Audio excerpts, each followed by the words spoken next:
Corinthiens chapitre 10, le verset 32.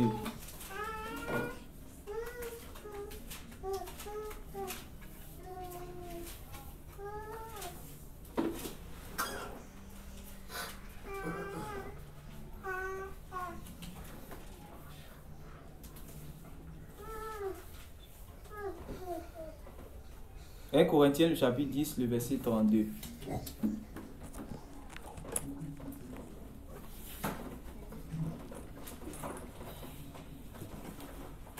Qui a une version de semeur ici?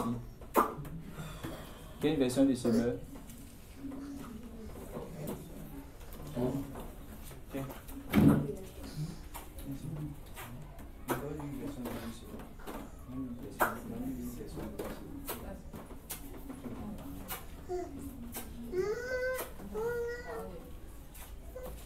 Oui, avec la version que vous avez, tout le monde a vu sur le.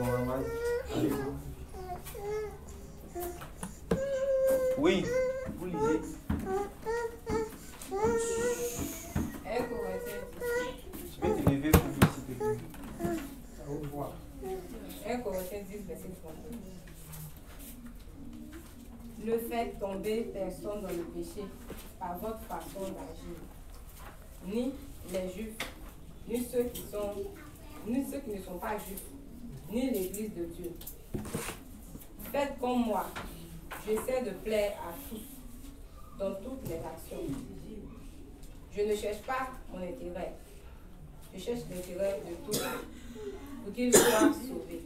Amen. Il faut une autre voix masculine encore pour dire. Ne soyez en scandale ni aux Grecs, ni aux Juifs, ni à l'Église de Dieu. De la même manière que moi aussi je m'efforce en toutes choses de complaire à tous, cherchant non mon avantage, mais celui du plus grand nombre, afin qu'ils soient sauvés. Amen. Je vais lire ici et puis je commence les conseils que je voulais apporter à l'Église du Seigneur. Mais que rien dans votre comportement ne soit une occasion de chute, ni pour les Juifs, ni pour les païens, ni pour les membres de l'Église de Dieu. Agissez comme moi, qui m'efforce en toutes choses de m'adapter à tous. Je ne considère pas ce qui me serait avantageux, mais je recherche le bien du plus grand nombre pour leur salut. Amen. Amen. Amen. Bien-aimés frères et sœurs, le Seigneur Jésus est venu en tant que sauveur de l'humanité en donnant sa vie. Pour que par son sang, Amen, Amen. nous soyons lavés de tous nos péchés, pardonnés par Dieu son Père et transportés spirituellement dans le royaume de Dieu. Transportés spirituellement dans le royaume de Dieu va nous emmener à vivre conformément à ce, c'est-à-dire que conformément aux règles, aux lois, aux principes, à la manière de vivre dans le royaume où nous avons été transportés spirituellement. La position du chrétien n'est pas la position de celui qui n'est pas chrétien. La position de celui qui est en Christ n'est pas la position de celui qui n'est pas en Christ. Tous les hommes sur la terre sont des créatures de Dieu. Amen. Mais tous les hommes sur la terre ne sont pas des enfants de Dieu. Je répète, tous les hommes sur la terre sont des créatures de Dieu. Mais tous les hommes sur la terre ne sont pas des enfants de Dieu. Amen. Parce que l'apôtre Jacques dit que le Père excellent de grâce, il nous a engendrés selon sa volonté, par la parole de vérité. Ça veut dire que Dieu a engendré, parmi toute sa créature, il y a une créature qui a été engendrée. Quand on dit engendrer, ça veut dire que faire de quelqu'un son enfant. Ça veut dire que enfanter. Dieu nous a fait ses enfants. Dieu nous a engendrés. Mais comment? Par la parole de vérité, c'est-à-dire l'évangile de notre salut. Amen. Amen. Et lorsque nous avons reçu cet évangile, nous sommes devenus enfants de Dieu, selon qu'il est écrit dans Jean chapitre 1, le verset 12. On dit, lesquels sont nés? Ceux qui ont reçu, bien sûr, l'évangile, ils sont nés ni de la chair, ni du sang, ni de la volonté des hommes, mais ils sont nés de Dieu. Donc ça veut dire que Dieu a fait naître des enfants. Donc engendrer veut dire faire naître. Amen. Donc tout le monde, tous les humains qui sont sur la terre, c'est-à-dire que ils sont la créature de Dieu, mais ils ne sont pas des enfants de Dieu. Dieu a fait, parmi les humains, il a fait quelques-uns ses enfants. Mais comment? En leur donnant le message que Jésus est venu avec lequel sur la terre. La Bible dit dans Jean chapitre 1, le verset 17, la loi est venue par Moïse, mais la grâce et la vérité sont venues par Jésus. Donc Jésus est venu avec la doctrine de son Père. C'est pour cela que quand il prêchait cette doctrine, les gens de son époque disaient, les pharisiens disaient que, mais cette doctrine-là, réellement, d'où lui vient cette doctrine? Puis il a dit, cette doctrine ne vient pas de moi, mais cette doctrine vient de mon Père. Donc je suis quitté dans le ciel avec cette doctrine. Amen. Amen. Cette doctrine-là s'appelle la vérité. C'est un comportement. Cette doctrine-là s'appelle la vérité. C'est une conduite. Cette doctrine-là s'appelle la vérité. C'est une moralité céleste. Amen. C'est une manière de marcher. Amen. C'est une manière de marcher pour être agréable à Dieu. Ce sont des préceptes. Ce sont des commandements. C'est établi depuis les cieux. Amen. Et la Bible dit que même les anges, c'est-à-dire que aussi puissants qu'ils sont, ils sont obligés d'obéir réellement à ces principes-là. L'un d'eux qui n'a pas voulu obéir à ces principes, c'est le style de vie du ciel là. Il a été chassé. Lui et avec ceux qui ont obéi réellement à sa manière de faire. Amen. Ils ont été chassés. Donc, le message avec lequel le Seigneur Jésus est venu là, ce message-là, ce n'est pas quelque chose qu'il est venu puis d'inventer. C'est quitter dans le ciel, la manière de vivre du ciel. Donc quand on dit que toi, en tant qu'enfant de Dieu, parce qu'il y a une conséquence, quand tu étais parmi les hommes, que tu n'étais pas encore enfant de Dieu, quand tu as reçu l'évangile, et que l'évangile t'a fait naître de nouveau, tu as été transporté maintenant dans le royaume du Fils de son amour. C'est-à-dire que c'est spirituellement que tu es assis avec Christ dans les lieux célestes. Donc ça va t'amener à vivre comme les habitants du ciel. C'est pour cela qu'on dit que toi chrétien, tu es devenu étranger, tu es devenu voyageur sur la terre. Pourquoi tu es étranger? À quel moment tu es étranger? Tu n'es pas étranger depuis que tu es né seulement, dès que tu es sorti des entrailles de ta mère, tu n'as jamais appris que tu es étranger. Mais maintenant que tu as reçu l'évangile, l'évangile vient de dire que tu es étranger. Si tu es étranger, ça veut dire que tu as une autre nationalité, ça veut dire que tu es né ailleurs. Amen. Est-ce que vous comprenez? Donc, quand nous avons été transportés spirituellement dans le royaume de Dieu, la manière, tout ce qu'on voit dans le royaume de Dieu, tout ce qu'on pense, la manière d'agir, c'est ça que Jésus appelle la vérité, c'est un comportement. C'est ça qu'on appelle la sainte doctrine. Jésus est venu avec cette doctrine-là. Amen. Amen. Et cette sainte doctrine-là, c'est quand on la garde qu'on est sauvé. C'est cette sainte doctrine qui sauve. Est-ce que vous comprenez? C'est cette sainte doctrine qui sauve. On a très souvent l'habitude de dire, allez prêcher la bonne nouvelle, celui qui croira et qui sera baptisé sera sauvé. Je vous ai toujours dit que cette vérité, c'est une vérité, c'est vrai. Mais tant que vous ne l'associez pas avec le passage de Matthieu chapitre 28, le verset 19 à 20, qui dit que de bâtir prêche, de faire de toutes les nations des disciples, de les baptiser au nom du Père, du Fils et du Saint-Esprit, et de leur apprendre à observer tout ce que je vous ai prescrit, mais bien sûr selon la vérité, selon mon enseignement. C'est-à-dire que si vous lisez dans Marc, que vous prenez seulement aller faire, de prêcher la bonne nouvelle pour que les gens croient qu'ils soient baptisés, vous dites qu'on a achevé l'œuvre de Dieu, alors vous avez fait fausse route. C'est ce qui a fait que beaucoup de personnes dans le milieu chrétien croient que déjà sur la terre, ils sont déjà sauvés. L'un des messages les plus mal compris, je vous le dis haut et fort aujourd'hui dans le milieu chrétien, c'est le message concernant le salut. 1. Vous avez dissocié l'avènement du salut et l'avènement du Seigneur Jésus au salut. Ça fait que plusieurs ont fait fausse route. Ils ont pris l'avènement du Seigneur, ils ont mis à part, et ils ont mis le salut aussi à part.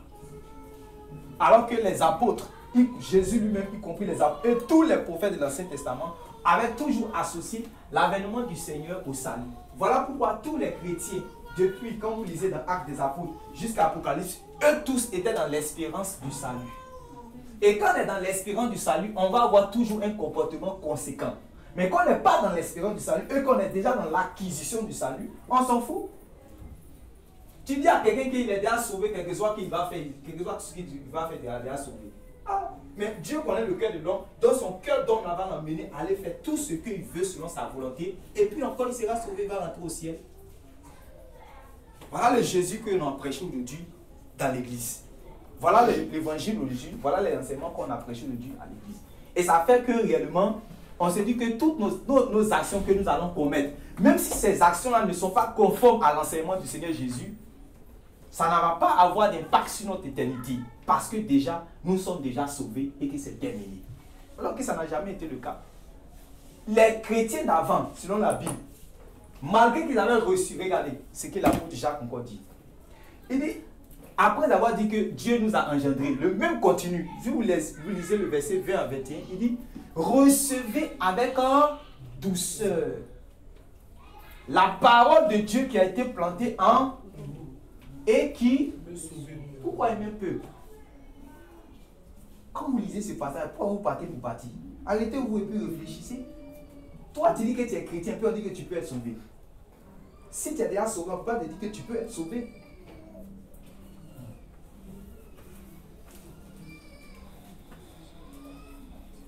Ceux à qui Jacques parlait, ils étaient dans l'église de Jérusalem, ceux qui avaient reçu la première prédication de l'apôtre Pierre. Donc ils étaient parmi les 3000. Ils étaient parmi ceux qui ont commencé. Le Saint-Esprit est venu sur eux là. C'est à eux que Jacques est en train de dire. Recevez avec douceur la parole de Dieu, le message, la doctrine de Christ qui a été plantée en vous et qui peut sauver vos âmes. Si c'était aux païens qu'on parlait ainsi, ça pouvait amener encore des spéculations. Mais Dieu merci, ce n'est pas des païens que Jacques a parlé comme ça. Mais Jacques a parlé aux enfants de Dieu. Jacques a parlé aux chrétiens. Amen. Ce qui veut dire que, conformément à cette parole, si les chrétiens qui ont reçu cette parole-là n'ont pas reçu avec douceur l'évangile, la parole, le message que les apôtres les ont prêché, s'ils n'ont pas reçu ça, qu'ils ont rejeté cela, qu'ils n'ont pas marché conformément à cela, est-ce que les âmes seront sauvées? Non. Hein? C'est comme ça qu'on réfléchit sur les versets. C'est comme ça qu'on réfléchit sur les versets. C'est simple. Il faut croire aux Écritures comme un enfant. Il faut regarder, c'est-à-dire que la parole, il faut regarder ça comme étant un enfant. Il ne faut pas te jouer les intellos, les grands théologiens là-dessus. Il faut être comme un enfant simplement. Il faut avoir juste un peu d'intelligence, un peu de raisonnement, un peu d'intelligence. Tu n'as pas demandé beaucoup. Avec un peu d'intelligence, tu sais que, on parle aux chrétiens. On leur dit qu'ils ont reçu un évangile. C'est comme si je vais à Daloa, dans un village reculé où l'évangile n'a pas été annoncé. J'y vais, je prêche l'évangile, j'annonce l'évangile. Et Dieu, par sa grâce même, bâtit. C'est-à-dire qu'une église, c'est-à-dire que des frères et sœurs qui, après avoir reçu l'évangile, ils ont été baptisés, ils ont reçu l'Esprit de Dieu. Et donc, j'ai fini la mission, je pars. Et donc, je laisse un avertissement pour dire que quoi? L'évangile que je suis venu vous prêcher là, si vous accrochez à ça, si vous le gardez jusqu'à la fin, c'est cet évangile-là qui va vous sauver. C'est ce que Jacques a dit aux chrétiens ici. Vous comprenez, non? Voilà. Donc, ça veut dire que s'ils sont,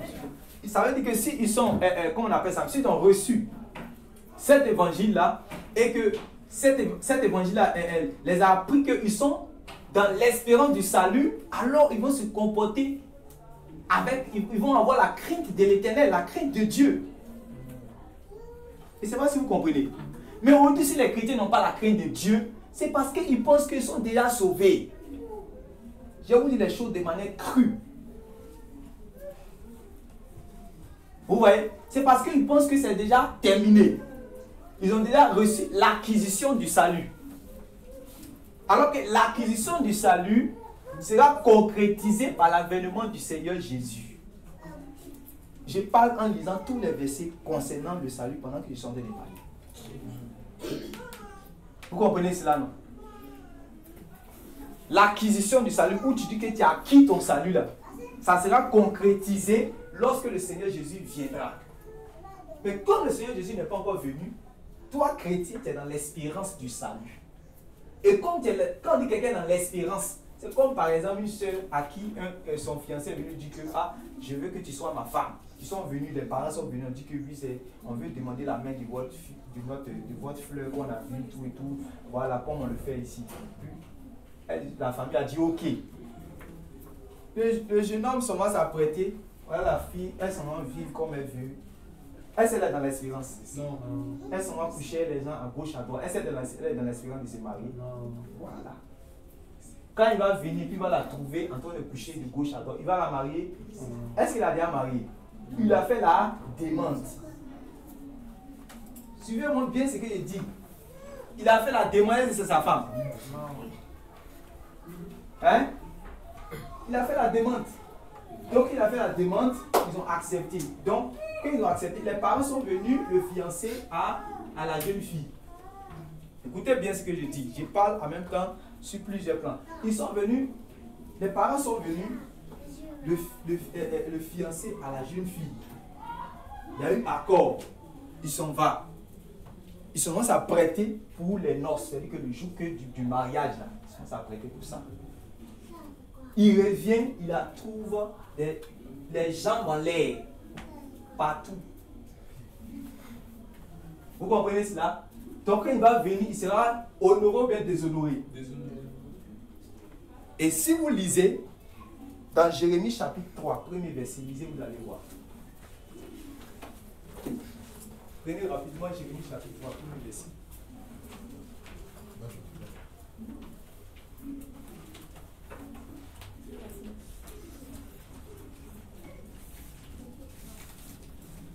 Oui, allons-y. Il dit, lorsqu'un homme répudie sa femme,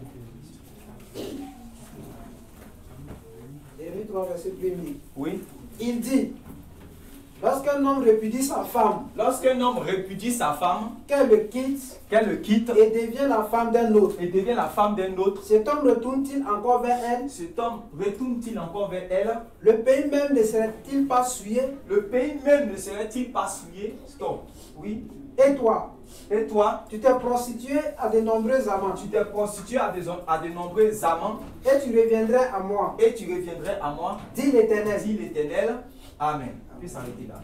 Donc, qu'est-ce qui va faire que cette femme-là sera répudiée par cet homme? C'est-à-dire que Dieu s'identifie en tant que cet homme qui répudie sa femme, parlant de lui et puis Israël. Amen.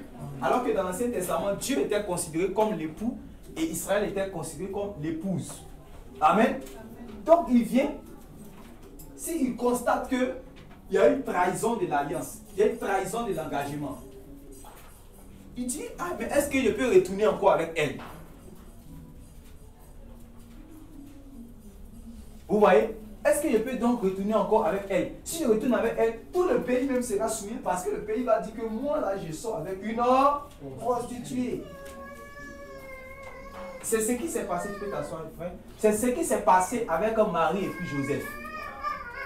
Quand Joseph pensait, je bénis le nom de Dieu parce qu'en réalité, Marie ne s'est pas comportée comme cette femme en train de parler dans Jérémie chapitre 3. Parce que là-bas, c'était la volonté de Dieu. Amen. Dieu réellement avait mis dans ses entrailles, par la puissance du Saint-Esprit, le Saint-Enfant qui devait naître. Ça n'a rien à voir avec une prostitution comme le cas. Mais lorsque Joseph a appris que réellement elle était enceinte, est-ce qu'il était honoré? Non. Donc, automatiquement, il était déshonoré.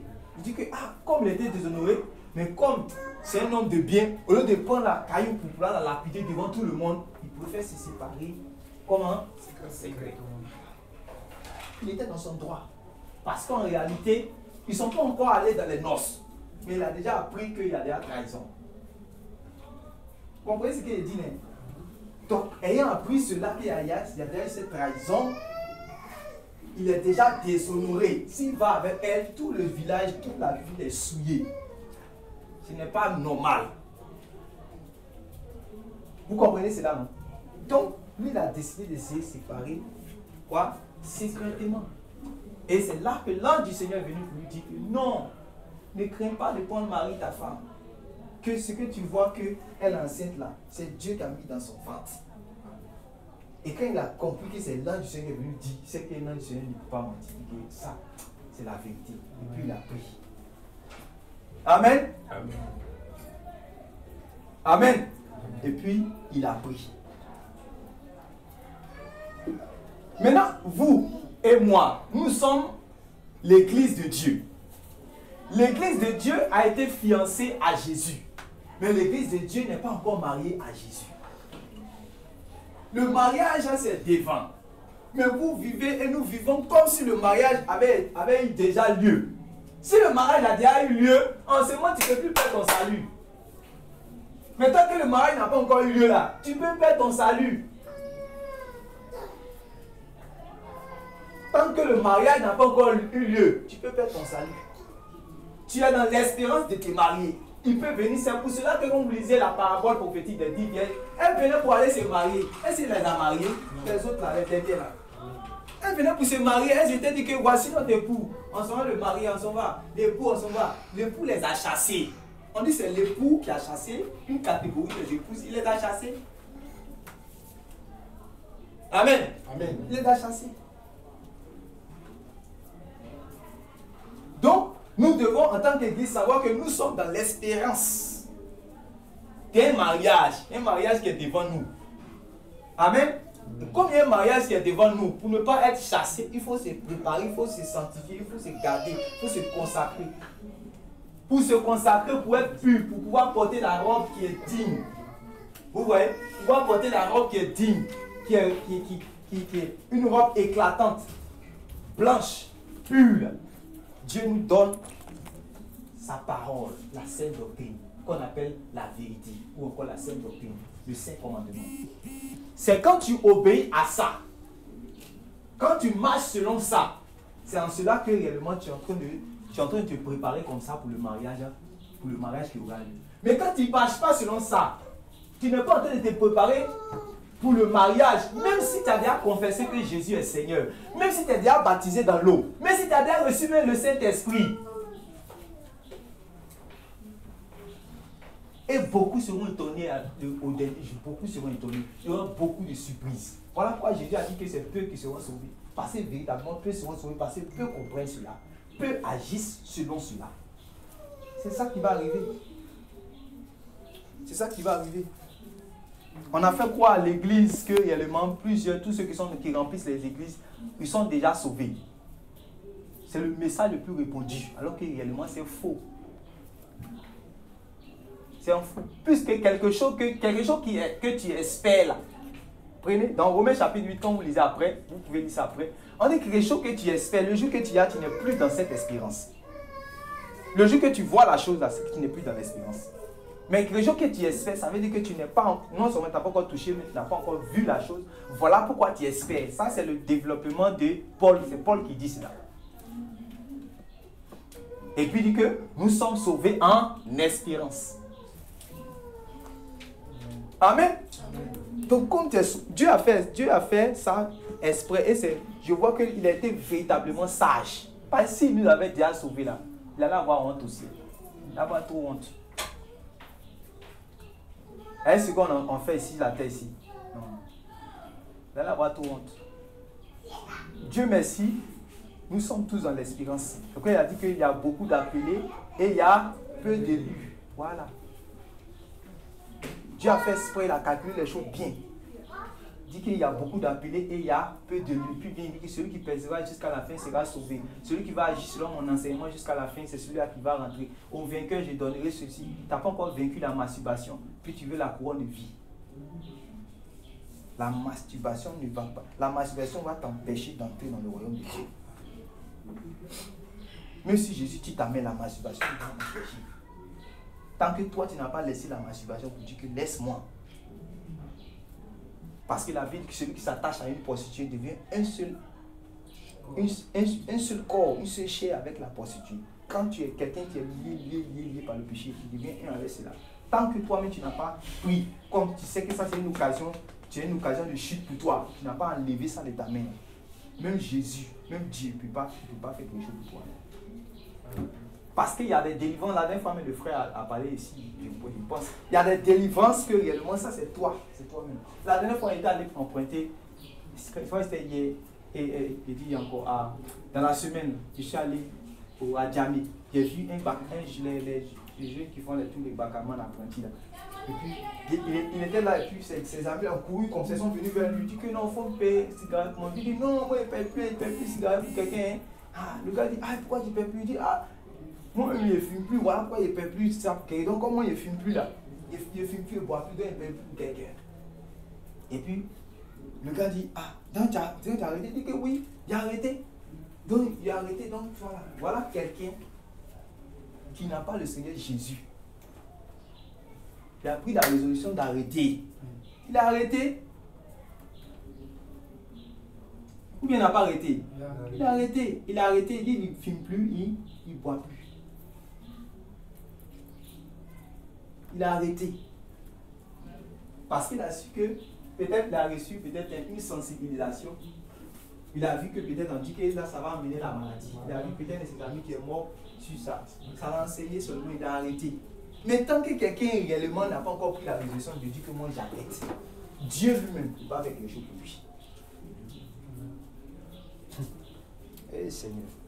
C'est ce que Jean-Baptiste est venu dire avant que le salut de Dieu allait venir en Israël. Pourquoi Dieu a envoyé Jean-Baptiste? Dieu a envoyé Jean-Baptiste pour leur dire ce qu'ils font là, ils n'ont pas arrêté. Quand il dit changer de vie, Jean-Baptiste était venu pour dire aux gens de changer de vie. Ceux qui doivent changer de vie là, est-ce qu'ils sont chrétiens?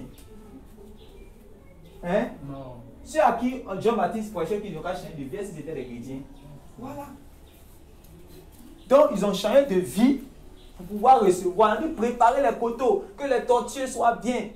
Ils sont en train de parler du comportement. Si tu voles, quand il est en train d'expliquer aux gens, il dit que si tu es un policier, que tu ne te contentes pas de ton salaire, il faut te contenter maintenant de ton salaire. Si tu es en train de marcher avec quelqu'un qui te demande quelque chose, tu te demandes il faut lui donner ainsi de suite. C'est la même chose. C'est un changement de comportement. Pour recevoir le Dieu qui est saint qui arrive. Vous comprenez? Maintenant que toi tu es devenu enfant de Dieu, tu es chrétien. C'est ça que tu ne peux pas faire. C'est ça que tu vas faire. Non seulement, comme il va te donner encore une règle de doctrine, un enseignement conséquent. Et le Saint-Esprit pour que tu aies plus la capacité de le faire devant lui et devant les hommes. Pour ne pas que tu sois dans le pharisianisme. C'est-à-dire qu'il y a des gens qui font devant les hommes et qui n'arrivent pas à appliquer cela devant Dieu. Voilà aujourd'hui le véritable problème de l'Église. Et le passage de base que nous avons pris, là-bas, c'est-à-dire que le passage est clair. Il dit que rien dans votre comportement, là avec la soeur, tu peux lire dans ta version que tu avais prise là. Dans 1 Corinthiens chapitre 10, verset 32. Parce que beaucoup ne savent pas que ton comportement, c'est ça qui va t'amener en enfer aussi. Ça, c'est aujourd'hui, entendez ça. Ton comportement va t'emmener en enfer. Ton comportement va t'emmener au ciel. Ton comportement va t'emmener au ciel. Quelqu'un qui est avare, c'est son comportement, mais ce n'est pas son comportement. On dit Jésus dit que les avares n'ont pas hérité le royaume de Dieu. Ou bien, quelqu'un qui est idolâtre, c'est son comportement.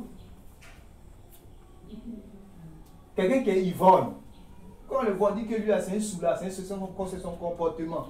On dit que les ivrognes ne vont pas hériter le royaume de Dieu. Donc, son comportement va l'emmener en enfer. Donc, il faut lire la sœur.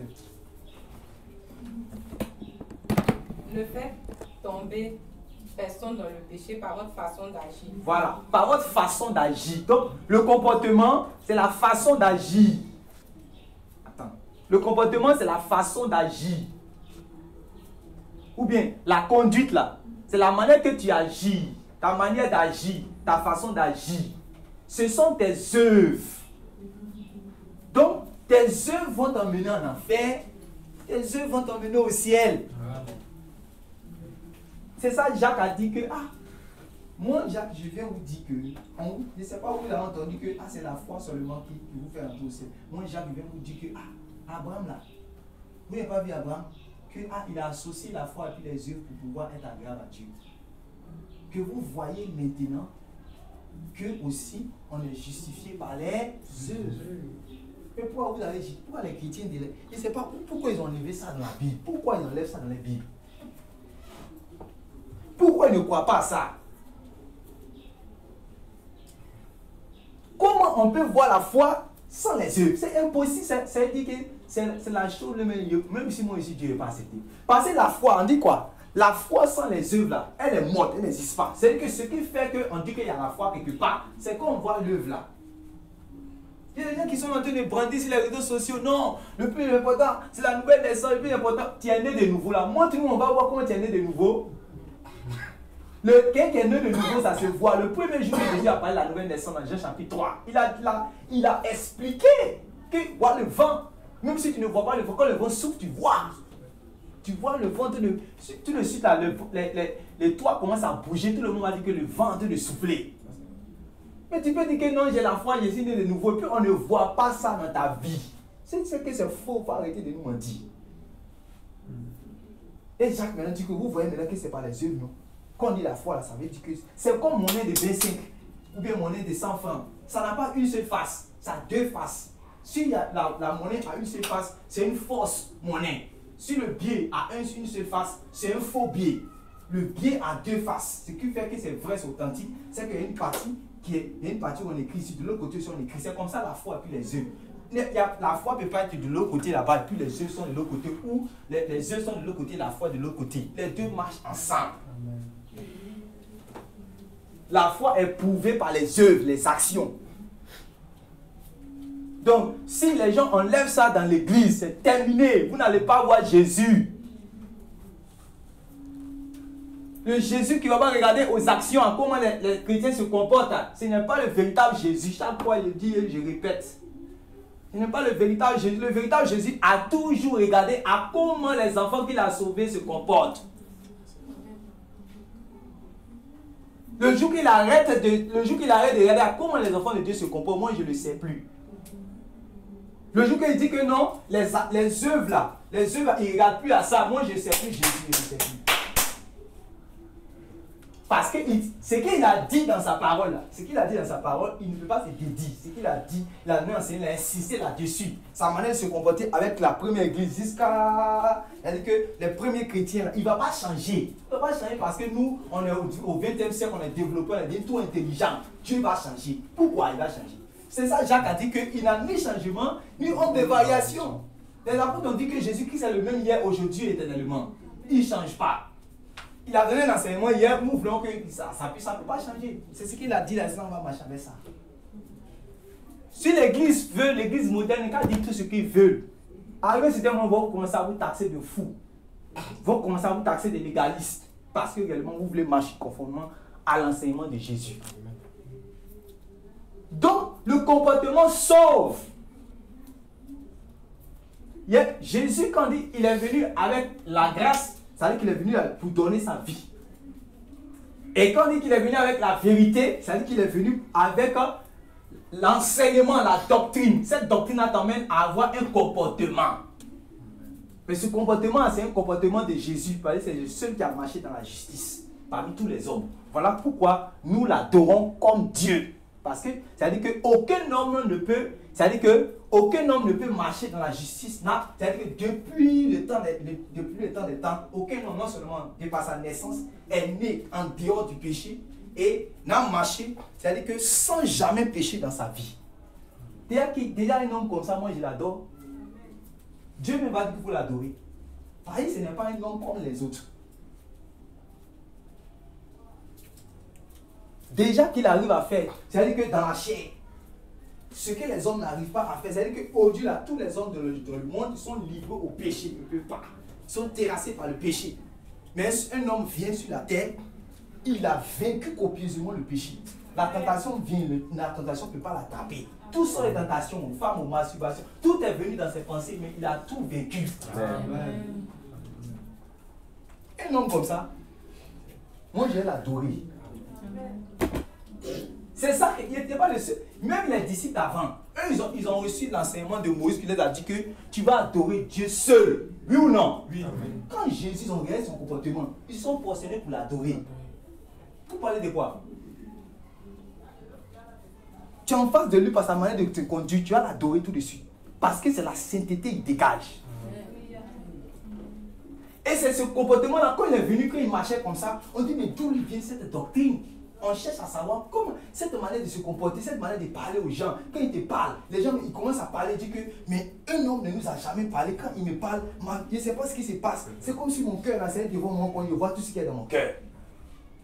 Un homme comme ça, il mérite d'être adoré. Alléluia. Et c'est le mystère de notre foi. Amen. Dieu a apparu sur la terre comme un homme.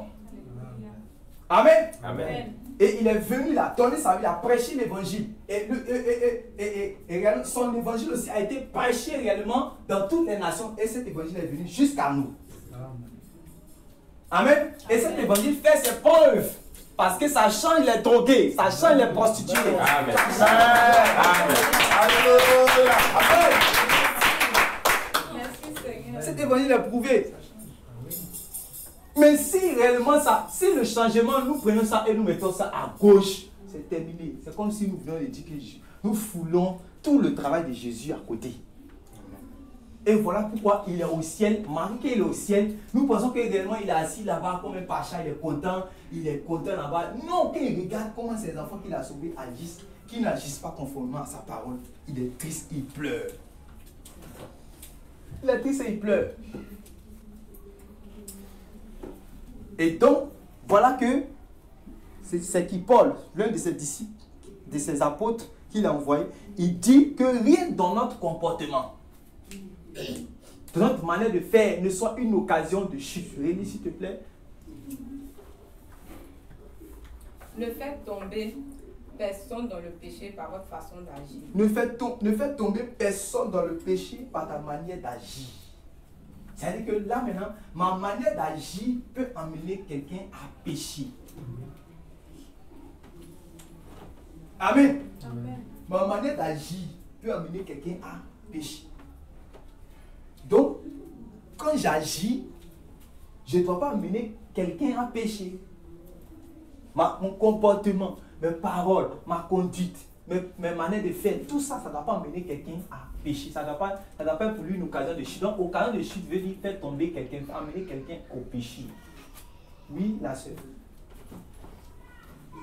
Ni les juifs, ni ceux qui ne sont pas juifs. On dit ni les juifs, c'est-à-dire qu'en leur temps, c'est-à-dire que ceux qui étaient juifs en ce temps, maintenant, ni ceux qui ne sont pas juifs comme toi et puis moi.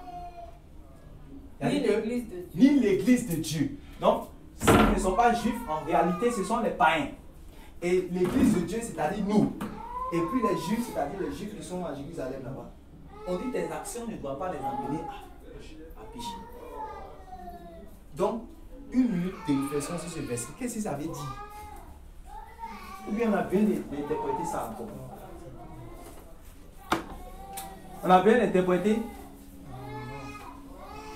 Les frères et les sœurs, ou nous qui disons que oui, moi je ne cherche seulement qu'à plaire à Dieu. Moi, si Dieu, tant que Dieu pense de moi ce qui est bon, c'est que Dieu dit que ce que je fais c'est bon.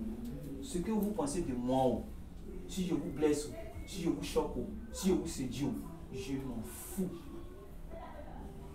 Dieu dit, quand tu pêches contre ton prochain, tu pêches contre. Amen. Quand tu pêches contre ton prochain, tu pêches contre lui. C'est ce que l'apôtre Paul dit même, je crois, dans le verset, dans le chapitre précédent, où il disait que réellement, toi, de ta liberté, tu utilises de ta liberté pour faire tomber quelqu'un. Je suis libre de faire cela. Je suis libre, c'est mon propre corps. Je fais de mon corps ce que je veux. Je m'habille comme je veux. Je fais ce que je veux, c'est mon propre corps. C'est ce qu'un prédicateur disait à un moment par rapport au péché de la masturbation. On lui a dit non, qu'est-ce que c'est un péché? Il dit non, ben, c'est-à-dire que c'est ton propre corps, ça dépend de la manière que tu penses, c'est ton propre corps, voilà. Vous voyez le satanisme qui est rentré. Donc prenons garde. Prenons garde à notre manière de nous conduire, à notre manière de marcher. Et vous savez pourquoi l'apôtre Paul a dit cela? Pourquoi il a dit ça? C'est la conclusion. Il a dit toutes les choses du chapitre 5 jusqu'à ce chapitre-là. Et vous dit maintenant ce qui s'est passé. Parce que vous pensez que dans l'église, le prédicateur peut venir comme ça, puis il va prendre le frère Tano. Il va prêcher sur le frère Tano. Toute sa vie, il va prêcher. Pas que Dieu lui a dit, la sœur est venue lui dire, lui il est venu lui dire, lui est venu lui dire, et que c'est vrai, c'est vérifié. Le dimanche prochain, on va prêcher sur ça. 1 Corinthiens chapitre 5, prenez. Ah bon? Donc on ne prêche pas sur l'homme. C'est que commencez à prendre vos bagages pour partir. On prêche sur l'homme. 1 Corinthiens chapitre 5.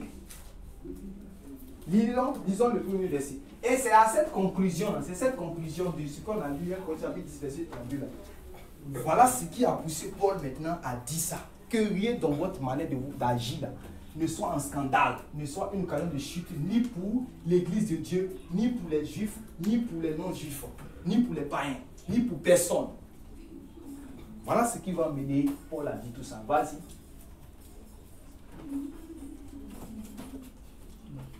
On entend dire parmi vous.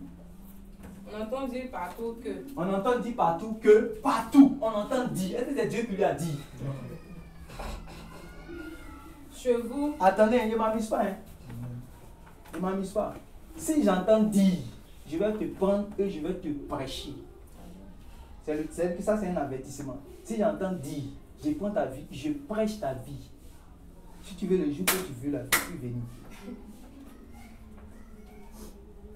On entend dire. Ce n'est pas Dieu qui a dit ça à l'apôtre.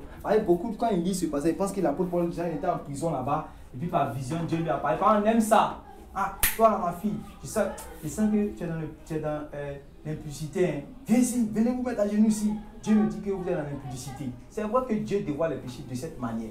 Donc, les gens se contentent à cacher les péchés, à rester dans les péchés, jusqu'à ce que Dieu donne vision à quelqu'un pour qu'il puisse venir se repentir. Attends vision. J'ai qu'à entendre seulement dire. J'entends dire que ah, tu fais ceci, tu fais ceci. La prochaine fois, après ce jour-là, je prêche sur ta vie. Tout. Je commence à prêcher sur ta vie. Tout le monde, toute l'église va savoir que c'est de toi que je suis en train de prêcher. C'est comme ça que ça s'est passé à lui là. Et c'est pas si on fait ça toujours dans l'église. Mais ça, voilà ça. Quand on voit ça. Voilà. Donc, on n'a pas besoin de dire que non, Dieu, qu'on appelle le prédicateur, il ne doit pas venir parler de qu'on appelle ça même. Il ne doit pas venir parler de ma vie. Le prédicateur parle de ta vie. Voilà ça qui est ici. Il dit, j'entends dire, on entend dire partout. Les gens, de part et d'autre, de part et d'autre, de part et d'autre. Ah, c'est quel frère, on parle de lui partout, mais les païens parlent de lui. Vous voyez pourquoi il a dit non? Ni pour les païens. Parce que les païens parlent toute la vie, parlent, tout le quartier parle, tout le quartier parle, tout le quartier parle. Jusqu'à ça arrivé dans l'oreille de Paul, en prison là-bas. Puis il voit que ça, c'est devenu grave, parce que tout le monde en parle. Ça veut dire que c'est devenu pratique. C'est la pratique. Quand ça arrive à tout le monde en parle, c'est l'autre frère a dit, l'autre païen a dit, que les gens qui ne sont pas convertis ont parlé. Tout le monde en parle jusqu'à donc ça veut dire que là, c'est devenu partout. Oui? On entend dire partout que. Partout que. Chez vous. Oui. Certains ont une vie immorale. Certains ont une vie immorale. Vous voyez, on entend dire parmi vous que chez vous, hein, on entend dire partout que chez vous, certains parmi vous là ont une vie immorale. Ont une vie quoi? Immorale.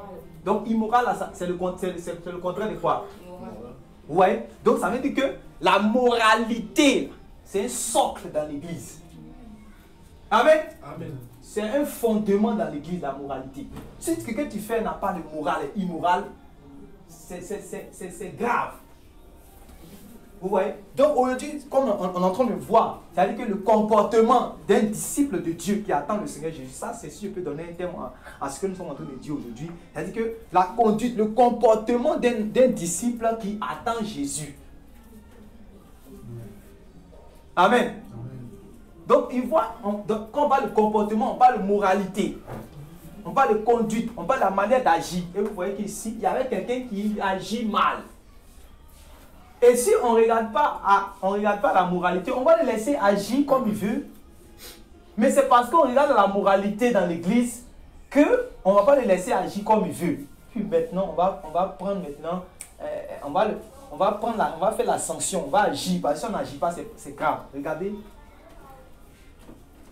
Et leur façon de vivre est si mauvaise qu'on ne la trouve même pas chez ceux qui ne connaissent pas Dieu. Stop. Leur façon d'agir est si grave, c'est-à-dire que tellement grave que même chez les païens, même là, eux n'agissent pas comme ça. Vous voyez comment c'est dangereux? Voilà. C'est-à-dire que leur manière d'agir même, c'est plus grave que même pour les païens. Ou bien c'est semblable aux païens, ou bien c'est plus grave que pour les païens. Pourtant, lui, il a déjà été lavé par le sang de Jésus. Pourtant, lui, il écoute chaque fois les enseignements de Jésus. Pourtant, lui, il a reçu connaissance de la vérité. Pourtant, lui, il s'appelle frère, il chante, il prêche. Donc, c'est grave. C'est ça l'apôtre, comment il s'appelle? L'apôtre Paul qui a dit que là, lui, là, pour ce dernier-là, c'est grave pour lui. C'est grave pour lui. Parce que lui, il a connu la voie de la vérité. Les autres, au moins, n'ont pas connu que ça, c'est pas bon. Et puis, ils sont dedans. Toi, tu as connu que ça, c'est pas bon. Puis, tu es dedans. Ton jugement, c'est pas la même chose pour les autres. En prison, là, tout le monde a la même cellule. Non. Ça veut dire que c'est comme ça aussi le jugement de Dieu. Tout le monde ne sera pas jugé de la même manière. Toi, quand on t'a donné plus de temps, plus de grâce, plus de connaissances, et puis tu as foulé tout sur le pied. C'est comme quelqu'un en fin de grâce, il sort. Il avait égorgé quelqu'un. On dit grâce présidentielle, on fait sortir. Il est sorti, grâce présidentielle. On lui a dit que voilà comment tu dois te conduire dans la société. Il est sorti, ils sont moi égorger quelqu'un encore. Il est toujours gracié. Hein? Ils vont le quoi? Ils vont le ramener. Et puis quand ils vont le ramener là, est-ce que c'est la même place que les autres? Si toi-même tu détiens la prison, c'est ce que tu vas faire. Non? Pourquoi veut que Dieu agit différemment? Dieu lui-même qui est bon Dieu, il va te prendre et il va te mettre dans le dernier fond du feu. Le dernier tréfonds. Le dernier où il y a le feu là, c'est là-bas qu'il va te mettre. Parce que toi, tu connais, c'est-à-dire que tu as connu que voilà, non seulement on t'a fait grâce, et puis on t'a montré comment tu dois faire, comment tu dois te comporter désormais, on t'a montré tout. On t'a donné la vérité, on t'a donné la sainte doctrine. Tu as tout foulé cela au pied. Ils vont tomber au tréfonds de l'enfer. Après avoir confessé le nom de Jésus et prêché et chanté, ils vont tomber au tréfonds de l'enfer. Les gens s'amusent, ils seront souvent des surprises à la dernière minute. Oui. Il paraît que l'un de vous a pris la femme de son père. Stop. Tu peux t'asseoir s'il te plaît. Donc, voilà que ça c'est l'une des conduites qui s'était passée et qui a amené l'apôtre Paul à faire la conclusion de notre passage de base que nous avons lu. Vous comprenez maintenant, non? Si vous lisez tout jusqu'à chapitre 10 là-bas, vous allez comprendre que, c'est-à-dire que ça c'était un. Après ça, il y a d'autres comportements. C'est-à-dire que ça c'était le comportement de l'immoralité sexuelle. Amen? Comportement de l'immoralité sexuelle. Donc il ne faudrait pas que dans l'église de Dieu, il y ait l'immoralité sexuelle. Le fait de forniquer, coucher avec quelqu'un, c'est-à-dire que avant d'entrer dans le mariage, on couche. C'est l'immoralité sexuelle. C'est ça qu'on appelle la fornication. Le fait d'aller se satisfaire soi-même dans la douche pour se masturber, ça c'est l'immoralité sexuelle. Vous voyez? Ça, c'est l'immoralité sexuelle. Le fait de prendre, c'est-à-dire que d'avoir sa femme, d'être légalement mariée, et puis d'aller la tromper avec quelqu'un d'autre, ça, c'est l'immoralité sexuelle appelée l'adultère. Comment Dieu punissait ça avant dans la loi? C'était pour dire que voilà comment j'aime pas ce péché. C'est pas parce qu'il a envie de lapider les gens. C'est pour dire que voilà comment j'aime pas ce péché. Voilà. C'est pour montrer aux gens. On dit les choses elles sont arrivées d'abord pour nous servir d'aide. Voilà. C'est pour dire que c'est comme ça que je hais ce péché. Mais quelqu'un qui a fini de lire tout ça et puis ne comprend pas. Voilà pourquoi même quand on marche dans la rue, on voit une fille même qui a forme de guitare même là. On sait que Dieu nous l'a déjà dit. Beaucoup disent non que moi, ma femme là, elle est trop jolie. Tellement, je veux une jolie femme que quand je vais la voir, je ne peux plus jamais la tromper. Donc je cherche la femme la plus jolie du monde pour la marier. Lorsque je vais la voir, je sais que les autres femmes ils vont là. Le diable va dire attends chez moi. Guitare que tu n'as jamais vu là. Tu vas voir. Tu vas voir ça bien. Donc dis non, oui, je vais me marier, la femme la plus jolie. Voilà, si j'ai la femme la plus jolie seulement, je sais que non. Voilà, ça là. Mais ça me fatigue tout. Je cherche, les jolies femmes me fatiguent tout. Je vais prendre la femme la plus jolie. Là, comme ça, au moins, je sais que je ne vais plus tomber dans l'impudicité ou bien ça. C'est là que tu vas comprendre la femme que tu n'as jamais vue là, tu vas voir. Forme que tu n'as jamais vue là, tu vas voir. Les yeux que de phare là, que tu n'as jamais vu, tu vas voir. Vous comprenez? Donc, comme j'ai l'habitude de dire, même l'amour que tu as pour ta femme ne te suffit pas pour être fidèle à elle jusqu'à ta mort. C'est la crainte de Dieu qui fait que tu vas être fidèle à ta femme jusqu'à ta mort. Parce que la beauté, aussi belle qu'elle soit, elle vieillit. Amen. Vous comprenez? Si toi-même tu sais que tu regardes, tu fais semblant de regarder ta grand-mère. On dit ta grand-mère comment? Pour le demander, tu as une photo de 18 ans qu'à te montrer. C'est vrai. Mais aujourd'hui, quand on regarde, est-ce qu'un monsieur peut regarder ta grand-mère et puis va dire waouh, quelle beauté! Mais avant, on lui a dit ça aussi. Waouh, quelle beauté! Mais aujourd'hui, elle passe inaperçue. Elle passe. Si elle regarde, tout le monde la regarde. Parce qu'on la regarde une fois, on ne la regarde plus. Parce que Dieu est en train de vous enseigner ce que c'est que la beauté. Elle disparaît. On s'attache à la beauté, on s'attache. Non, voilà, non. Tout ça, quand tu as ça dans ta tête, qui tu marches, tu es bien enseigné. Dès que tu vois les trucs, ça veut te prendre un peu net. Le Saint-Esprit en même temps te t'enseigne. Amen. Quand tu reçois ça, tu dis, oh non, ça là, c'est pas mon problème. C'est ça. C'est ça. Et il faut être prudent pour pouvoir quitter c'est-à-dire que ces péchés d'immoralité, il faut être prudent. Amen. C'est quand tu te dis que ouais, tu es déjà trop fort, si tu n'es pas prudent. C'est normal. C'est normal que le diable va t'avoir très facilement. Quelqu'un qui est prudent, regardez les gros serpents. Si tu as déjà vu un gros serpent, tu as déjà vu un gros serpent, non? Voilà. Quand on voit serpent dans la rue, là, dès que les hommes voient serpent, ils veulent faire quoi? Non, les hommes, quoi ils voient? Ils veulent le tuer. Si on voit serpent ici net là, on veut faire quoi? Voilà. Vous comprenez, non? Donc si la suite s'est cachée quand elle est devenue gros là, c'est que derrière. Voilà. Comme ça on ne le voit pas comment il est tout. Il a une technicité pas possible. Il calcule, il regarde, il cherche. On est parti même aux choses là. Comment on appelle ça? À tout maudit. Dernièrement on a vu un serpent. Très rapide.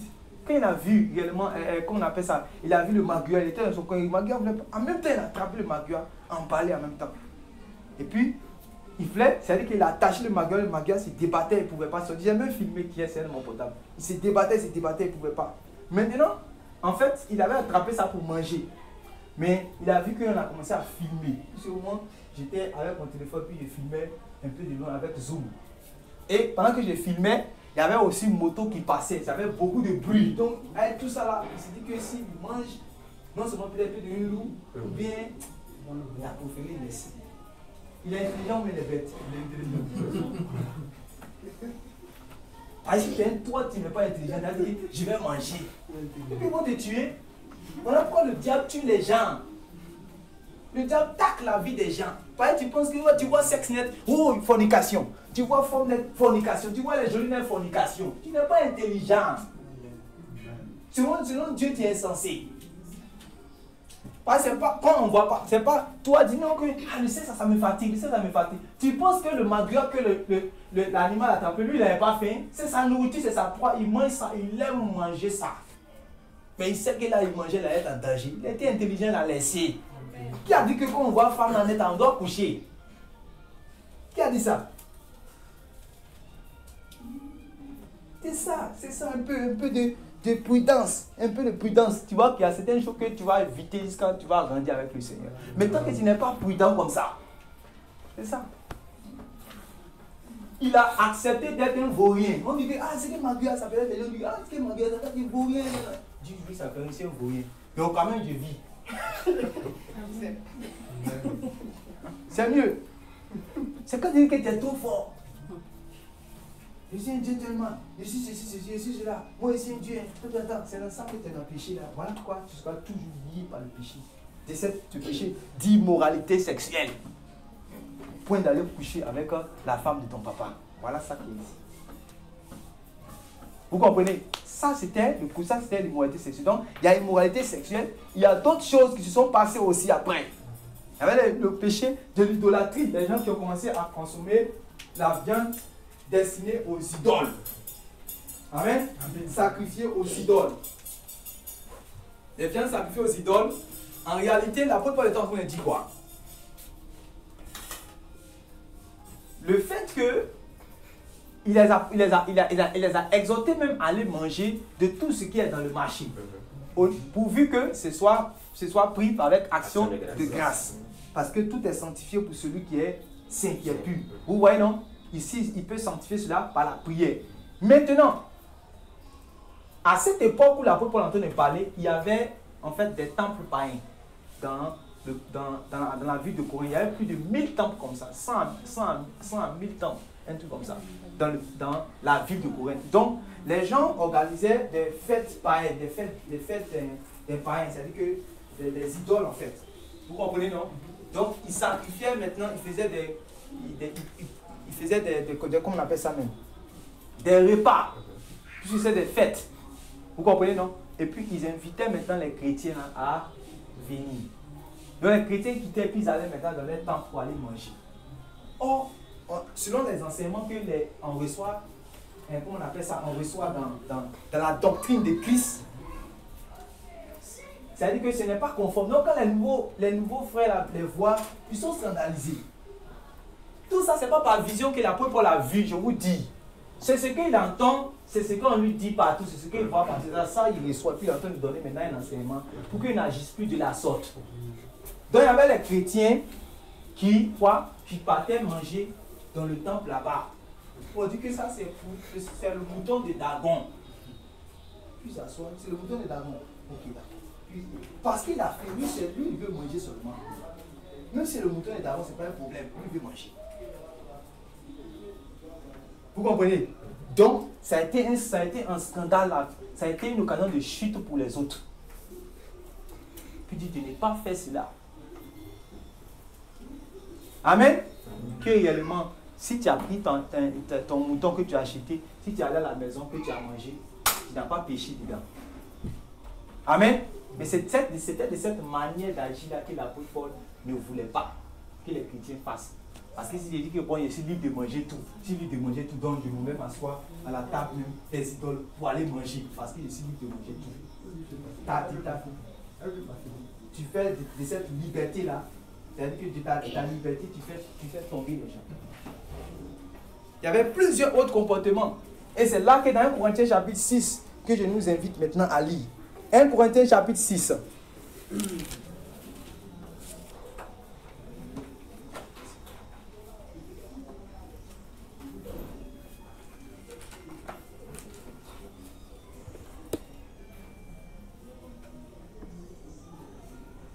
Verset 8, verset 7.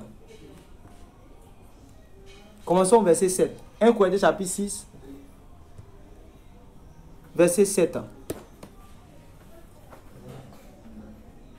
Quelqu'un qui a trouvé lit, s'élève puis lit. Corinthiens chapitre 6, verset 7. Verset 7. C'est déjà un défaut chez vous que d'avoir des procès les uns avec les autres. Voilà, il y avait ce côté-là aussi. Le côté d'avoir des procès les uns avec les autres. C'est-à-dire qu'il y a eu une histoire, un malentendu, ou bien il y a eu quelque chose même qui s'est passé entre un frère et un autre frère. Un frère, une soeur.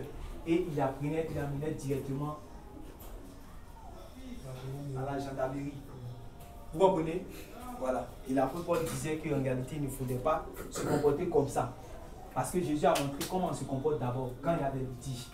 On vient, on avertit une fois, on avertit deux fois. Quand il ne veut pas, automatiquement, on l'excommunie pour dire que Satan le voici.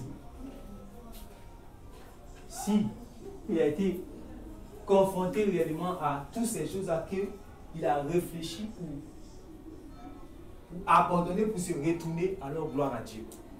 Et si c'est dans ça là, en tout cas, c'est pour ne pas qu'il puisse souiller l'église de Dieu. Amen. Donc voilà ce que le Seigneur avait demandé.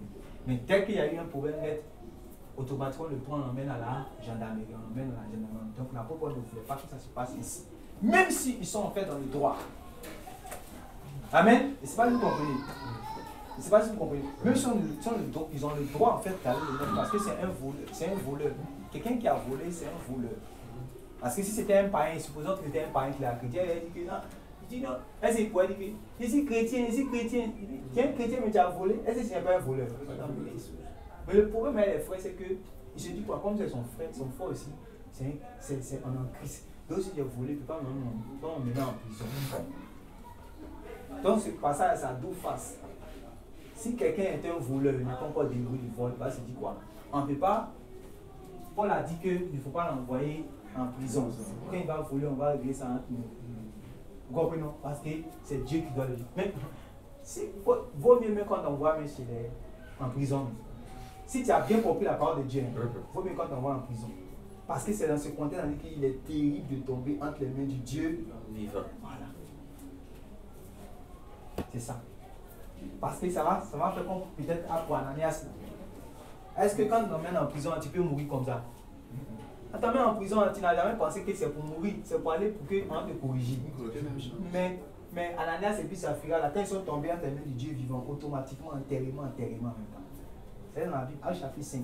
Ils ont été enterrés. Il va avoir une maladie bizarre. La maladie va te frapper, que tu es mort, c'est terminé. Ça, c'est quand tu tombes dans les mains du Dieu vivant. Vous comprenez? Donc, l'apôtre Paul a demandé à ce que, quand ça se passe dans l'église, il ne faudrait pas que, automatiquement, on prenne le frère ou la soeur et puis l'emmener à la police. Mais il faudrait qu'on puisse souvent aussi accepter. C'est-à-dire que pardonner. C'est une maladie de pardonner, de supporter cette injustice, et puis de pardonner.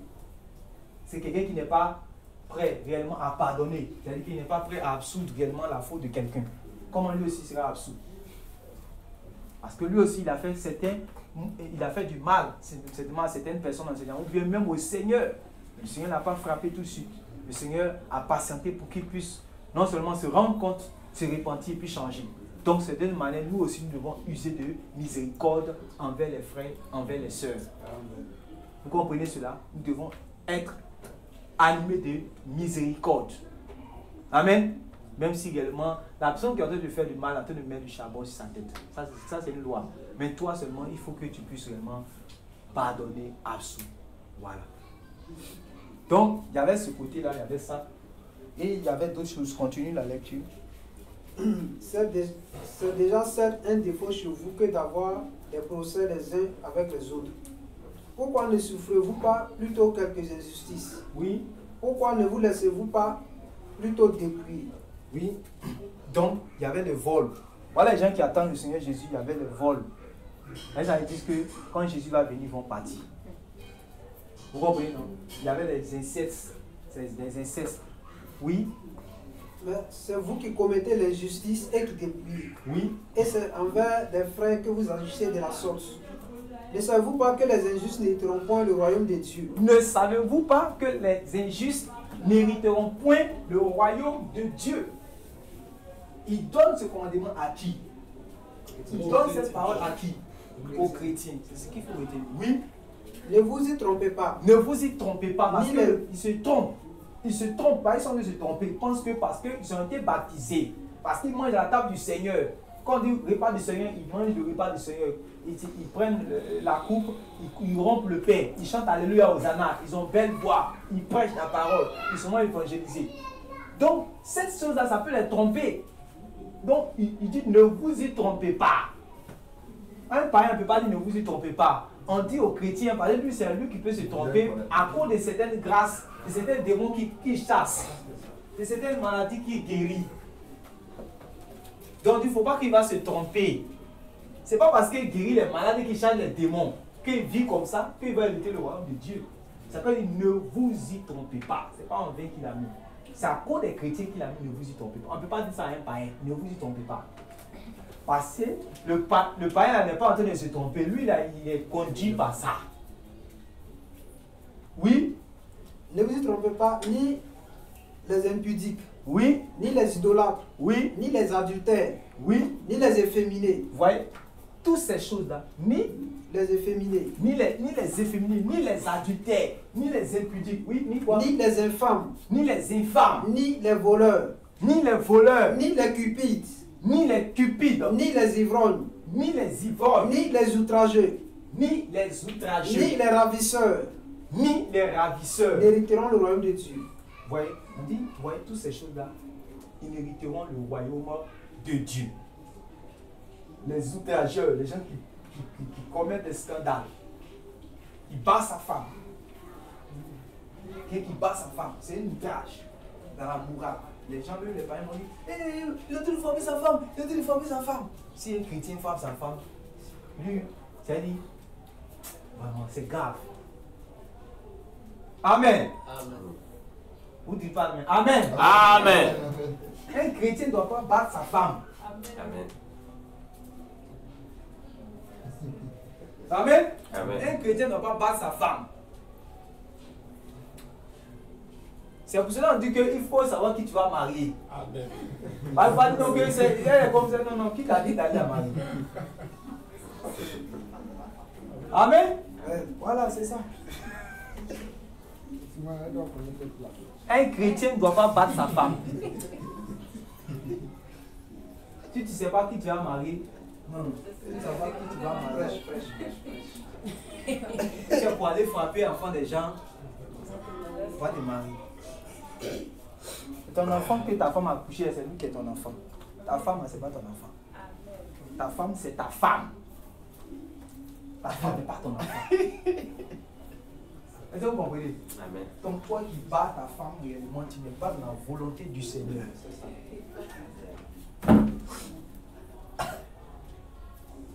Est-ce que vous comprenez ça? Amen. Donc si tu es en train de frapper ta femme, et que quand tu frappes ta femme réellement, déjà il y a plusieurs choses. Tu as animé certainement de la colère. Deux, tu donnes un mauvais témoin à ceux qui sont autour de toi. Du coup, à lui qui frappe sa femme là. Quand il dit que le patron, non, c'est lui qui frappe sa femme là. C'est lui qui frappe sa femme. Ils vont t'appeler lui qui frappe sa femme. Vous comprenez? Ou bien lui qui crie sa femme en colère. Oui, j'ai été giflé ici. Et tu tues ta voix. Il prend tout là. Il pose ça là. Il prend là. Il était limé ici là-bas. Il jette les assiettes de partout. Il lance les trucs de partout. Pas c'est foyer chrétien ça. C'est pour cela que réellement il faut savoir avec qui se marie. Amen.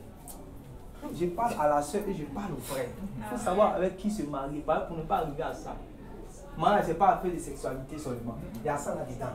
Vous enfants, vous regardez, ils voient, on jette les actions, boum, boum, gifle ici. On lance les trucs que vos enfants, c'est tout ce qu'ils apprennent. Chaque fois, Dieu va frapper sa part. C'est ça qu'il a vu. Amen. C'est ça. C'est pour ça qu'on est rentré dans le monde où aussi on a la colère, on giflait, on faisait les choses. Pareil, c'est des choses qu'on a vues. C'est des choses qu'on a héritées de nos parents. Toi, Jésus t'a délivré du péché. Tu es né de Dieu. On ne va pas dire que non, oui, c'est mes parents qui ont fait. Non. Non, comme moi là, je ne suis pas un fils qui est reconnu par mon père. Un fils, légitimement, je ne suis pas un fils qui est reconnu par mon père. Est-ce qu'il n'est pas reconnu mes enfants? Est-ce que vous voyez là? Le nom que je porte, ce sont mes parents, c'est du côté maternel, c'est eux qui m'ont élevé. Mon propre père ne m'a pas accepté, reconnu. Mais est-ce que ça a cause de ça d'accepter femme de quelqu'un et une fille de quelqu'un, puis je dis que je ne reconnais pas mon enfant? Donc il faut laisser affaire de mes parents. Mes parents, les liens de mes ancêtres, c'est eux qui ont fait qu'aujourd'hui là, je se massage toujours. Mon père s'est masturbé, donc moi aussi je suis obligé de faire ça. Mon père il ne voyait pas femme pour laisser, moi aussi je ne vois pas femme pour laisser. Hein, tu as dit quoi? Vous dites qu'en Israël, que les pères ont mangé les raisins verts et les dents des enfants ont été agacées. Et puis Dieu a dit quoi? On est. On ne dirait plus ce proverbe. Ça c'est depuis avant Jésus. Hein. C'est depuis avant Jésus. Celui qui a péché à lui, c'est pour son propre péché. Celui qui a péché, ça c'est pour son propre péché. Chacun va payer le prix de son péché. Donc en fait, il dit non, que oui, c'est mon père, c'est mon père. Vous-même, vous ne pouvez même pas être dans cette catégorie. Parce que vous avez reçu l'évangile. Et le sang de Jésus a fait de vous des enfants de Dieu. Vous avez quitté une autre paternité, vous êtes revenu à une autre paternité spirituelle. Donc vous ne pouvez plus accuser les parents. Arrêtez d'accuser les parents de ceci, les parents de cela. Maintenant, si tu vois que ces parents-là, tu as reçu l'autorité de Christ pour annuler ça. Et puis, il ne faut pas passer ton temps à dire que mes parents. C'est parce que tu as affaire avec mes parents que ça ne te laisse pas. Parce que tu cherches quelqu'un ici qui t'a accusé pour vivre selon la chair. Et les hommes aiment ça. Dis à une seule que c'est pourquoi les femmes, on les bascule de part et d'autre. Si tu dis seulement que toi, c'est ça. Quand il arrive, il veut consulter Dieu, qui vient chez un pasteur. Ah, pasteur, ce que tu vois là. Tu dis que. Il cherche sur qui son problème de célibat, chômage, il va mettre. Si c'est sa tante. C'est ma tante. C'est ma tante. À cause de ma tante là. L'homme est comme ça. Il cherche sur qui ils vont dire si c'est sa tante, c'est sa grand-mère, c'est qui, c'est telle personne, c'est une famille. C'est lui qui a la base de ton problème. Il n'est jamais lui-même à la base de son problème. Voilà pourquoi tu seras toujours lié par le péché là. Parce que toi-même, tu t'es jamais remis en cause. Tu n'as jamais dit que c'est moi. Tu as dit toujours que c'est les autres. Tu ne vas jamais quitter ce péché-là. Le péché va tout te lier parce que tu n'as pas encore compris la solution de dire que c'est moi qui suis le pécheur et que j'ai besoin de miséricorde, j'ai besoin du pardon de Dieu, j'ai besoin de la délivrance de Dieu. Quand tu arrives à ce niveau, tu as reconnu que toi-même, tu es le premier responsable. C'est là que réellement Dieu peut faire pour toi. Tant que tu dis que c'est les autres, c'est les autres, c'est les autres, ok, il faut continuer. Tu es en train de te leurrer. Alors pourquoi il n'y a pas une réelle délivrance dans ta vie? Si le Fils vous a franchi, vous serez réellement libre. Mais quel est le Fils qui t'a franchi du là, tu n'es pas libre? Ça veut dire que tu n'as pas encore dit que toi-même tu es lié. Tu as dit que ce sont tes parents qui sont liés. Tu as dit que c'est l'autre là qui est lié. Tu as dit que tu as toujours accusé les autres. Vous comprenez? Le serviteur inutile qui est venu à qui ils ont donné, le serviteur, l'autre serviteur là. Un talent. Lui à qui ils ont donné un talent. Méchant.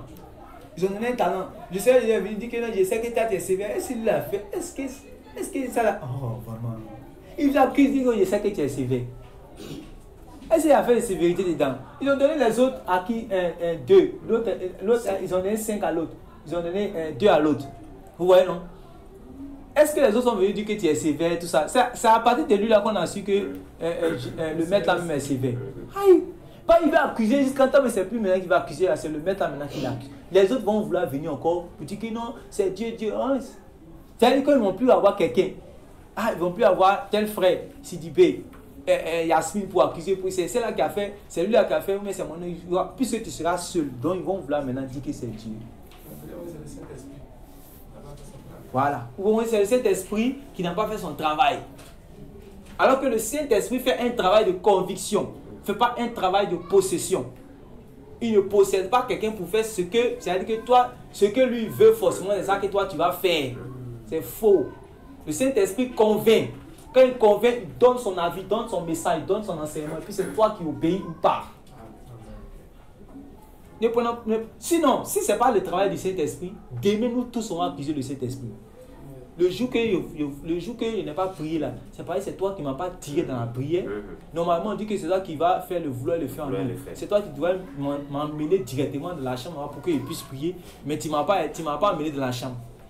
Même regarde les commiens là. Quand ça la prend là, ce comien là, son comien là la prend et quand ça s'en va, pourquoi Saint-Esprit, toi tu m'as pris comme ça pour m'envoyer pour aller prier? Vous prenez le Saint-Esprit comme un comien. Il faut arrêter ça. Le Saint-Esprit vient pour convaincre, il vient pour donner son avis, il vient pour nous aider. Quand on aide quelqu'un, aider quelqu'un, c'est quand une femme, les femmes qui vendent les pains chauds, les trucs, et puis elles mettent sur les têtes. Quand elle met sur la tête, et puis elle dit aide-moi, elle met ça, elle fait comme ça. Elle vient. Pour nous qui sommes dans les quartiers, peut-être c'est ceux qui sont à côté, vous les voyez, les femmes qui vendent dans la rue, là, qui passent dans les quartiers, si elles vendent pain chaud à ticket, ou bien goya, bien manette, elle attrape comme ça, non? Si c'est le kayak, une grosse bassine, elle attrape. Maintenant, quand elle dit, tu dis tu veux payer, donc elle va déposer pour te servir. Quand elle dit aide-moi, est-ce qu'elle met sa main comme ça?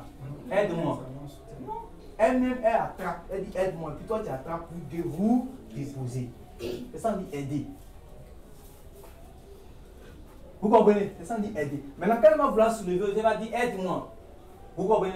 Aide-moi. Est-ce que c'est toi qui va s'arrêter comme ça? Aide-moi. Toi, tu prends maintenant. Toi-même, tu as dit toi-même. Il faut dire dépose sur ma tête. On dit aide-moi. C'est comme ça on agit, c'est comme ça on se comporte avec le Saint-Esprit. C'est ça le Saint-Esprit.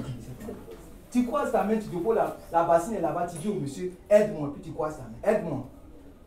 Non, il va dire tu n'es pas normal. Parce que lui seul, sa force, ça ne peut pas amener ça ici, ta tête. On dit le Saint-Esprit est venu pour vous aider. Le Saint-Esprit n'est pas venu pour faire ce que vous n'avez pas envie de faire. Il doit faire ça forcément pour vous. Ça, c'est le démon de combien qui fait. Tu n'as pas envie de prier forcément, il va te conduire, il va te pousser par la prière. Quand forcément, il va t'envoyer forcément, tu as prié forcément. C'est faux. Il faut oublier ces choses-là. Il vous aidera. Comment il t'aide? Tu dis que va prier dans ton cœur. Le Saint-Esprit vient habiter dans le cœur par la voix, la conviction du cœur. Et puis d'autres pensent qu'il va prendre la voix des semelles pour parler. C'est ta voix qui toi-même, ta voix, c'est ça, il va prendre dans ton cœur pour te parler. La voix de ton cœur, lui, il va prendre, il va te dire, va prier, ma fille. Non, et puis automatiquement, la chair commence à agir. Dès que le Saint-Esprit te parle, la chair commence à agir. Non, j'ai regardé le premier film, tu peux regarder le deuxième film encore. Ça, c'est la chair. Et c'est toi qui dois te laisser convaincre par les deux enseignements. L'enseignement de la chair ou l'enseignement de l'esprit. Qu'on dit marcher par l'esprit. Donc quand tu as entendu maintenant l'enseignement de l'esprit que va prier, tu te lèves et tu vas. Mais quand tu vas comme ça, tu fais du mal à toi-même. À ce que tu aimes, au désir charnel. Tu fais du mal à toi-même. Ils sont dit crucifier la chair. Vous comprenez? L'homme qui aime par exemple les jolies femmes qui sont en rondeur, qui passe, il va dire, voir. Lui en tant que Christopher, lui en tant qu'Esmer, il y a une femme jolie là, en forme. Il ne peut pas la regarder, il faut passer. Mais quand il regarde, automatiquement, à l'instant, si tu as le Saint-Esprit, tu te dis que non, tu ne convoiteras pas. Parle du Saint-Esprit. Quand il te dit ça, tu as le choix de te laisser convaincre ou ne pas te laisser convaincre. C'est pas le Saint-Esprit qui a dit que tu ne vas pas regarder au Dieu là. Tu ne peux pas regarder, je t'empêche. Tu ne peux pas regarder, c'est faux. Le Saint-Esprit n'a jamais agi comme ça. Nous tous, on a pris la forme de la chair qui est une forme de tentation. Donc ce que j'en ai dit là, c'est parce que j'ai vécu cela. Et vous aussi, vous êtes homme comme moi. Donc vous ne pouvez pas dire que c'est le contraire. Le Saint-Esprit n'a jamais pris quelqu'un pour l'empêcher. Tu dis que toi, au Dieu là, tu ne vas pas regarder ça. C'est toi-même l'homme là. Tu as écouté ce que le Saint-Esprit t'a dit là. Quand tu as regardé une fois et que c'était des passages comme ça, quand tu veux regarder deuxième fois que la chaîne il faut regarder, et puis le Saint-Esprit te donne son commandement, et puis tu obéis, tu ne la combats plus. C'est comme ça que ça se passe pour tous les hommes. Il n'y a pas de différence. Les gens disent que Jésus lui-même il a été tenté de tous. Jésus aussi, quand il voyait les belles femmes, il regardait ça, il regardait ces femmes-là qu'il a mais il ne les convoitait pas. Toutes sortes de tentations. On dit que c'était lui aussi, il n'a eu pas à ça, mais il a vaincu la tentation. Est-ce que vous comprenez? Amen. Voilà, donc n'accusons pas. Pour ne pas arriver finalement, comme le frère Sidibé a dit, à accuser à la fin le Saint-Esprit. Donc voilà les choses. L'homme cherche toujours à mettre la chose à ce quelqu'un d'autre. Donc toutes ces choses-là, les chrétiens ne doivent pas commettre cela. S'il commet cela, il ne va pas hériter le royaume de Dieu. Amen. Oui, continue. Il dit... oui, c'était toi qui disais, oui, vas-y. Verset 11. Et c'est là ce que vous étiez. Il dit, et c'est là ce que vous étiez. Ça, c'est au passé. Ça ne doit pas être pour maintenant. Vous comprenez? Ça ne doit pas être pour maintenant, ça doit être pour le passé. Il dit, c'est là ce que vous étiez. Quelques-uns de vous. Quelques-uns d'entre vous. Mais vous avez été lavés. Mais vous avez été lavés. Mais vous avez été sanctifiés. Vous avez été sanctifiés. Mais vous avez été justifiés. Vous avez été justifiés. Au nom du Seigneur Jésus-Christ. Au nom du Seigneur Jésus-Christ. Et par l'Esprit de notre Dieu. Et par l'Esprit de notre Dieu. Amen. Amen. Tout m'est permis. Non, on peut s'arrêter ça. Vous pouvez aller faire votre étude après. Vous allez voir ces choses. Donc, de manière concrète, voilà le comportement qu'un disciple du Seigneur ne doit pas avoir ou doit avoir quand il attend le Seigneur Jésus. Il y a un comportement à avoir et il y a un comportement à ne pas avoir. Le comportement à avoir pour attendre le Seigneur Jésus, là, ça a été donné dans la doctrine du Seigneur. Et en l'étudiant, en marchant, c'est-à-dire en obéissant à cette règle de doctrine-là, automatiquement, c'est-à-dire qu'on adopte ce comportement, et ça qui va nous faire entrer dans le royaume de Dieu. Mais quand on désobéit à ce commandement-là, on va avoir on désobéit à ce comportement en ayant un autre comportement qui est le comportement du diable. Ça, c'est le comportement du diable. Et c'est ça, vous voyez que Jean maintenant, l'apôtre Jean, c'était un doyen. Quand Jean écrit, je vous l'ai dit la dernière fois, non? Le frère, c'est pas, tu étais là, non? Où il a dit l'ancien. Quand il met l'ancien comme ça, vous dites que c'est le doyen. Parce que les autres étaient morts, c'est lui qui restait.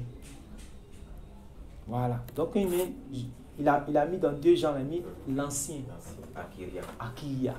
Lui, l'apôtre a mis l'ancien. Donc, ça veut dire qu'il a vu beaucoup de types de chrétiens. Il a écrit beaucoup de lettres. Alors, c'était un moment là. Vous voyez, quand vous lisez 1 Jean, 2 Jean, l'apôtre Jean, qu'on appelait lui-même l'apôtre de l'amour, il devient radical. Celui qui pratique le péché est du diable. Il parle aux chrétiens comme ça. Ici, là, il n'est plus dans l'amusement. Il n'est plus dans non, c'est-à-dire que non. Et celui qui pratique le péché est du diable. C'est terminé. Celui qui pratique la justice est de Dieu. Quiconque n'a pas l'amour, il n'a point connu Dieu. Il est devenu radical. Pour que maintenant, les choses soient claires dans l'esprit de tout et chacun. Vous comprenez? Amen. Voilà. On n'est plus maintenant dans le temps de... Il va tourner, Non. Il commence à dire... Parce qu'il a vu...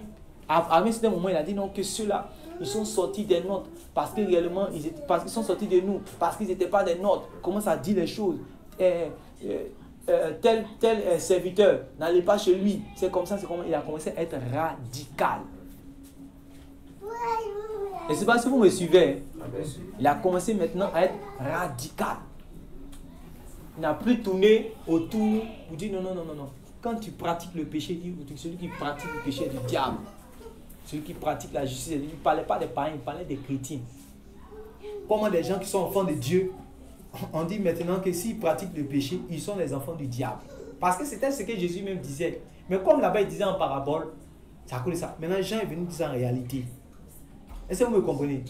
Quand les Juifs sont venus, les Juifs qui avaient cru, quand ils étaient dans la synagogue, on dit ils prêchaient, les Juifs qui avaient cru, on dit ils ont cru en lui. Et il a dit à ceux qui ont cru en lui, vous connaissez la vérité vous affranchira. Ils ont dit, nous sommes esclaves de personnes. Comment tu peux nous dire que réellement, nous sommes des enfants d'Abraham? Puis Jésus dit qu'en réalité, vous êtes esclaves du péché. Amen. Le péché qui demeure en vous. Car si le Fils vous affranchit, vous serez réellement libre. Et puis il dit, je reconnais qu'en réalité, vous êtes la postérité, vous êtes des descendants, qu'on appelle ça même, d'Abraham. Amen. Mais ce que vous êtes en train de faire, votre comportement, ce n'est pas le comportement d'Abraham. Alors, je déduis que votre père véritable, c'est le diable. Vous comprenez maintenant, non? Voilà. Donc, quand on se comporte mal, on endosse une paternité. Je répète, quand on se comporte mal, on endosse une paternité. C'est ça. La paternité dans la Bible, dans les Écritures, ça n'a rien à voir avec ce que nous en pensons. C'est dans l'action. Ce n'est pas dans notre théologie bizarre des séments, séments de Dieu. Oubliez ça, jetez ça à la poubelle là-bas. C'est dans l'action. Dans l'action. Sinon, on ne peut pas être enfant d'Abraham et puis en même temps un enfant des diables. C'est dans l'action. Voilà pourquoi il a expliqué ça clairement. Il dit, avant de dire que vous êtes enfant du diable, il ne peut pas le dire comme ça, vous êtes enfant du diable. Qu'est-ce qui prouve que nous sommes enfants du diable? Moi, j'étais là avec Jésus, il lui dit que, ah Seigneur, quand tu peux dire que moi je suis enfant du diable? Mais pour ne pas qu'il arrive à dire même cette question, Jésus va commencer par dire d'abord ce qui fait de toi un enfant du diable. Il dit, avant que tu dis que c'est ton père là, il n'agit pas comme ça. Action, œuvre, comportement, conduite, c'est ça qui t'endosse la paternité. Reconnaissez que quiconque pratique la justice est... Tu dis pratique l'iniquité. Si tu veux t'appeler chrétien, tu es né du diable. Ça, c'est une loi spirituelle. Voilà pourquoi beaucoup, quand Jésus va venir, ils vont dire, Jésus, il ne les connaît pas. Parce que c'est la loi. Il connaît que ce qui est saint. Il ne connaît pas ce qui est dans le ténèbre. Il ne connaît pas. C'est quoi il a dit aux autres là que je vous dis en vérité, je ne vous connais pas. C'est ça. C'est comme ça la parole. Vous allez lire tout. Vous allez voir que c'est le même esprit de la chose. Moi qui vous parle, j'ai déjà lu tout. C'est à cause que je vous parle comme ça. J'ai déjà lu. Je parle en disant tout ce que j'ai déjà lu. Je ne parle pas. Et puis il y a d'autres choses que je n'ai pas lues. Tout ça, j'ai déjà lu. C'est dans la somme, l'esprit de la chose. C'est ça que j'ai dit ça clair comme ça. Amen. Donc, pour terminer, notre comportement, si on nous a dit que notre comportement, non. Ton comportement là, c'est ça même là. Au Dieu, tu es enfant de Dieu, c'est ça qui te dit. Parce que ton comportement, ce n'est pas né de toi-même. C'est Dieu qui t'a. C'est-à-dire que l'enseignement qui t'a donné, la doctrine, c'est ça qui t'a donné d'avoir ce comportement. Ça, on appelle la sainte doctrine. Et c'est ça, tu marches selon ça, jusqu'à ce que le Seigneur Jésus vienne, que tu vas partir. Mais si tu ne gardes pas ça, quand le Seigneur Jésus va venir, tu ne vas pas partir et tu vas te retrouver en enfer. C'est l'évangile qui est là, c'est simple. Il n'y a pas tout dedans. Amen. Amen. Donc, ressaisissons-nous. Ressaisissons-nous. Tu es ici, si tu es debout, il faut rester toujours debout. Voilà ce qui est le plus important. Au lieu de chercher tout de suite, aller prêcher, aller venir, tout ça c'est bon. Amen. C'est bon. Guérir les malades, c'est bon. Prêcher, c'est bon. Mais ce n'est pas ça qui amène au ciel. Toi-même, il faut rentrer, il faut chercher à rentrer. C'est bon. Il faut chercher toi-même à rentrer d'abord. Il faut chercher à voir si toi-même tu es sur la route. Avant de chercher à mettre les gens dedans. Parce qu'il y a les gens qui ont mis les gens, mais eux-mêmes, bon, ils ne vont pas rentrer. Si tu veux être de l'heure aussi, il n'y a pas de problème. Si tu veux pas être de l'heure, il faut chercher toi-même à rentrer. Il faut chercher si tu es sûr que tu es sur le chemin. Voilà pourquoi Paul a dit, moi je traite durement mon corps, je la tiens assujettie de peur d'être rejeté après avoir prêché aux autres. Il était intelligent, il faut être intelligent, penser réellement à soi-même, toi-même ton salut. Et quand tu ne penses pas à toi-même ton salut, à qui tu cherches à faire, tu es dans l'activisme. Moi j'ai fait ceci, j'ai fait cela, j'ai fait ceci. Tu as fait quoi? Ils sont venus devant le Seigneur Jésus. J'ai fait ceci, j'ai fait cela, j'ai fait cela. Ils disent, vous n'avez rien fait même. La volonté de mon Père, vous n'avez pas fait. En réalité, le ministère auquel tous les enfants de Dieu sont appelés, sont attachés, le ministère auquel tous les enfants de Dieu sont attachés, c'est les bonnes œuvres que le Seigneur Jésus a et que Dieu a créées d'avance en Jésus-Christ afin que nous les pratiquions. Éphésiens chapitre 2, verset 10. Amen. Amen. Dieu a créé des œuvres en Christ. Ça, c'est un ministère. Pour ceux qui sont du bas, ministère. Je vous dis, tous les enfants de Dieu ne sont pas appelés. Je vais dire au ministère de la parole. Tous les enfants de Dieu ne sont pas appelés au ministère de la parole. Vous voyez les simples chrétiens comme ça, des bons disciples qui respectent le Seigneur Jésus, vous allez entrer au ciel tranquillement. Amen. Amen. Par contre, d'autres ont mis seulement d'autres fardeaux sur eux pour rien. Et c'est ces fardeaux qu'ils ont mis sur eux-mêmes qui va les empêcher d'entrer dans le royaume de Dieu. Quand le lieu de nous battre chaque fois dans l'assemblée où on cherche, toi tu as appelé à quoi, toi tu as appelé à quoi, toi tu as appelé à qui a dit que Jésus lui-même, quand il a commencé le disque de Dieu, quand vous lisez là, vous allez voir comment il va séparer les gens. Il y avait la foule et il y avait les disciples. Il a pris les disciples. Parmi les disciples, là, il les a divisés, il a scindés. Il a mis comment on appelle ça, les appelés à part. Dans les appelés, il a pris encore 12 avec lui qu'il appelait apôtres. Et ces apôtres-là allaient avec lui partout où il allait. Amen. Amen. Maintenant, les appelés, ce sont aussi des serviteurs. Amen. Des serviteurs du Seigneur. Mais eux ne sont pas apôtres. Toutefois, ils sont serviteurs du Seigneur. Maintenant, et ceux parmi les disciples qui n'étaient pas appelés, eux, ils étaient quoi? Hein? C'était des simples chrétiens. Il y avait d'autres qui sont simplement peut-être bergers, pêcheurs.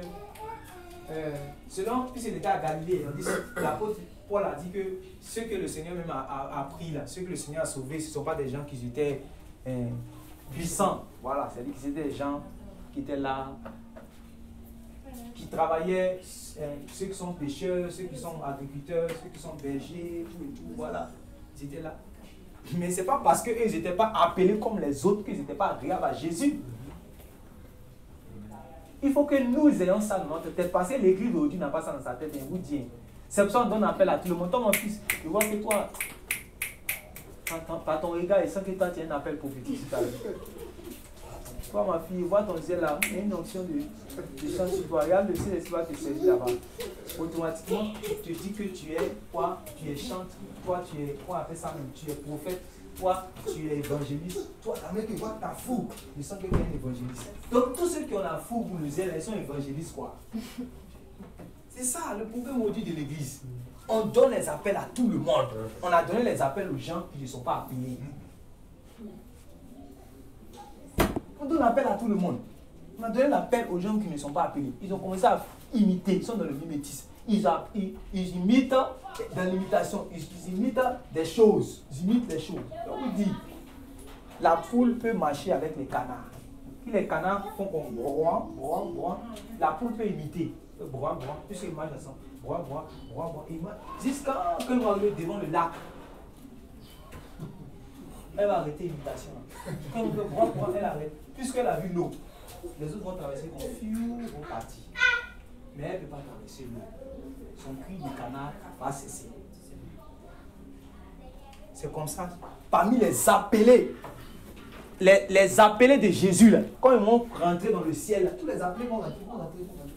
Toi qui n'as pas été appelé, tu ne vas pas entrer. C'est clair, parce que tu as mis l'appel de Jésus sur ta vie, alors que Jésus n'a pas mis. Ça, c'est un péché grave. On ne sait pas qu'aujourd'hui c'est péché. Un appel. Je ne sais pas pourquoi le Seigneur entre le monde. Un appel. Un appel là. C'est un appel. Quand je t'appelle que tu m'entends, c'est un appel, non? C'est-à-dire que c'est comme ça aussi l'appel du Seigneur. Tout ce qu'il a appelé, c'est comme ça qu'il les a appelés. C'est-à-dire qu'ils savent qu'ils ne se posent pas la question dessus. Ils savent. Vous comprenez? Ils savent. Ils ne cherchent pas, ils ne travaillent pas pour savoir. Non, ils savent. Le jour que ça va venir, là, ça va venir, tout le monde va voir que les éléments ont été appelés.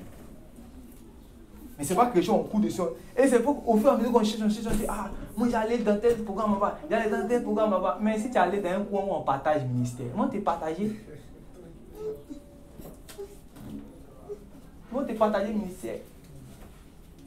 Donc faisons réellement attention. Faisons attention. Tu peux ne même pas être un évangéliste, ne même pas être un prophète, ne même pas être ceci, puis tu vas rentrer au ciel. Tranquillement. Et puis être béni dans le ciel là-bas. Avoir des couronnes extraordinaires dans le ciel là-bas. La plupart même des témoignages que vous écoutez, vous n'entendez pas qu'on dit non, que il y a un monsieur qui était dans une église là-bas. Il n'était même pas apôtre, ni diacre, ni tout. Mais on dit, ah, c'est lui là.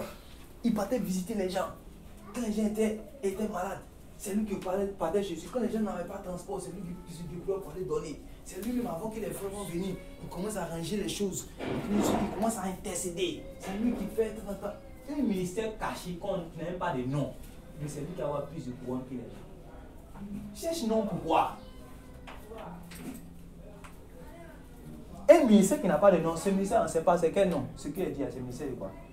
Un ministère sans nom. Le ministère sans nom a une couronne extraordinaire. Écoutez, plus de 5 témoignages comme ça. C'est les mêmes choses à dire. Un cas qu'on ne connaît pas. Mais le travail qu'il fait dans l'église, là, parce qu'il a compris son appel. C'est les gens qui n'ont pas compris. Là. Lui, il sait que c'est ça qu'il a appelé. À faire les bonnes œuvres. Qui n'est pas appelé à ces œuvres-là? Hein? Ces œuvres qui viennent de citer, qui n'est pas appelé à ça? Mais c'est un ministère que les gens ont laissé. Les bonnes œuvres en Jésus-Christ. Tout le monde a laissé pour devenir prophète, apôtre, évangéliste, docteur. Réveillez-vous, mes frères. Amen. Donc, quand c'est réveillé, revenir à la raison, travailler conformément afin de pouvoir recevoir une récompense. Au lieu de travailler comme ça, sans savoir pourquoi réellement on est en train de travailler. Donc, réellement, je termine par là. Tout le monde dans l'église de Dieu ne sont pas des appelés.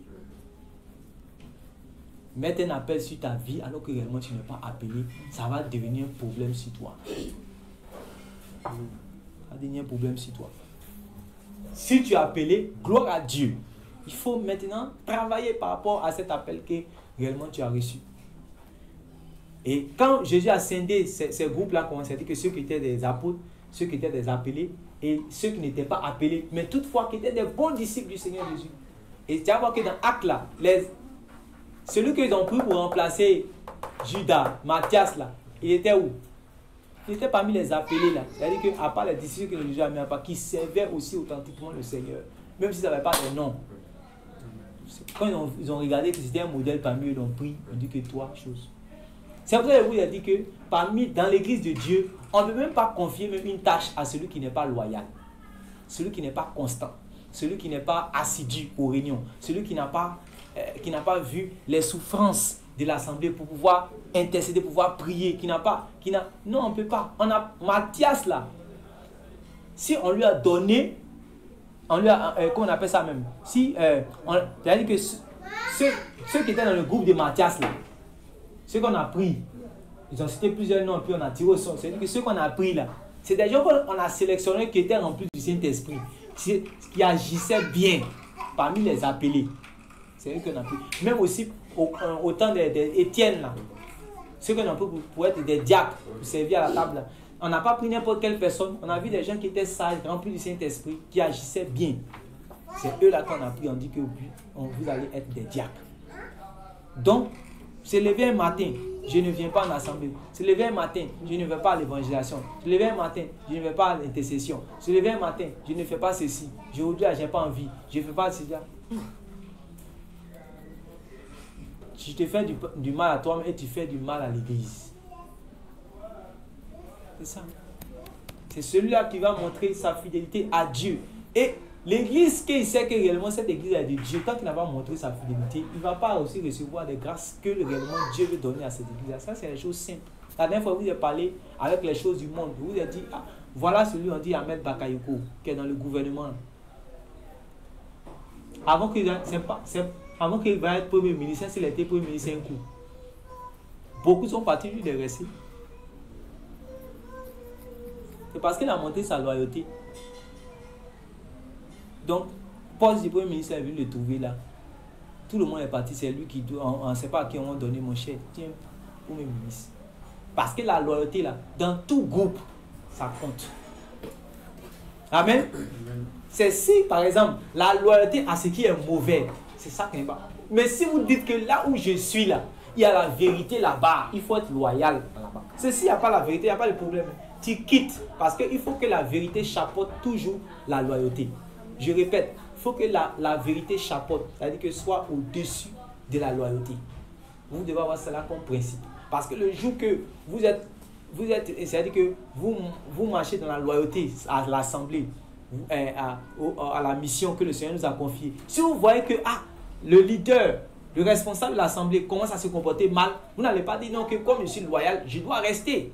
Vous allez partir parce que vous avez pour principe la vérité qui chapeaute la loyauté. Est-ce que vous comprenez? C'est justement à cause de cela que certains d'entre vous étaient quelque part. Vous avez fait certainement des dirigeants, mais vous êtes quittés là-bas à cause de ce que les ténèbres avaient pris place. Vous quittez parce qu'en réalité, vous avez pour principe la vérité.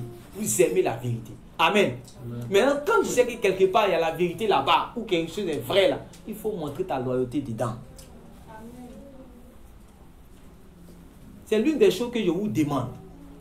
en tant que votre frère, c'est l'une des choses que vous demandez. Montrez votre loyauté, prouvez votre loyauté à ce que le Seigneur est en train de faire aujourd'hui. Là. C'est quand tu vas prouver ta loyauté, maintenant Dieu va voir que réellement il aime la chose, il donne.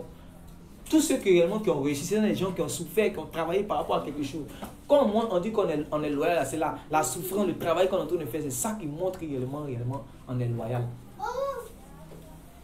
C'est ça servir Dieu. C'est ça servir Dieu. C'est ça que le Seigneur, c'est à ça que le Seigneur nous appelle. Et quand tu vas montrer cette loyauté, ça paye toujours.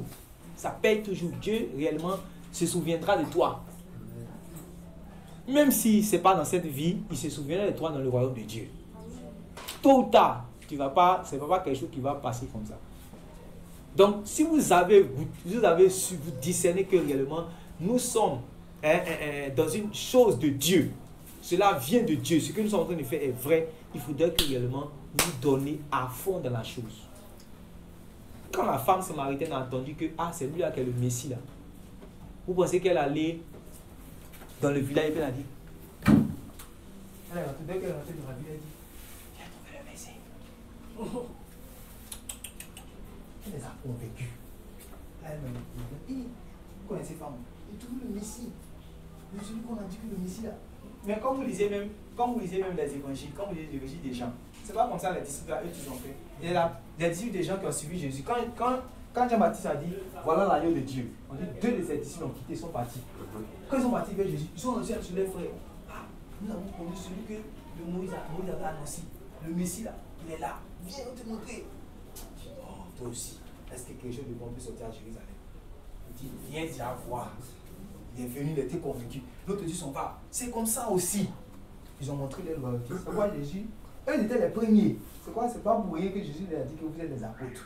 Dans la loyauté, ça compte. Dans un groupe, ça compte toujours. Dans l'église, ça compte toujours. Un disciple doit montrer sa loyauté. Toutefois qu'il a vu que c'est la vérité, c'est la vraie voie du Seigneur, il doit montrer son sang. Et puis il doit être zélé dans la chose. C'est ce qu'elle allait faire. Elle allait dire non, venez. Les autres femmes qui marchaient avec Jésus là, et puis qui le servaient de leur bien, avec leur bien là. Les femmes là, c'est comme ça, elles agissaient. Dieu leur a donné ses capacités, ses talents là. Elle ne doit pas réellement mettre ça à gauche pour aller sur WhatsApp, Facebook, statut, tourner, aller lire les enseignements chaque fois et puis ça n'avance pas. Chaque fois, lire les enseignements des pas. Il faut bouger, il faut agir. Dieu a donné ça à la femme, Dieu a donné. Comment elle va parler à sa camarade pour lui montrer, non seulement par sa vie déjà. Si elle a une bonne vie, elle a un bon témoignage déjà, ça compte. Quand elle dit seulement qu'elle a telle chose, qu'elle prie pour elle, telle maladie, ça guérit, ça convient et ça fait que réellement les gens croient.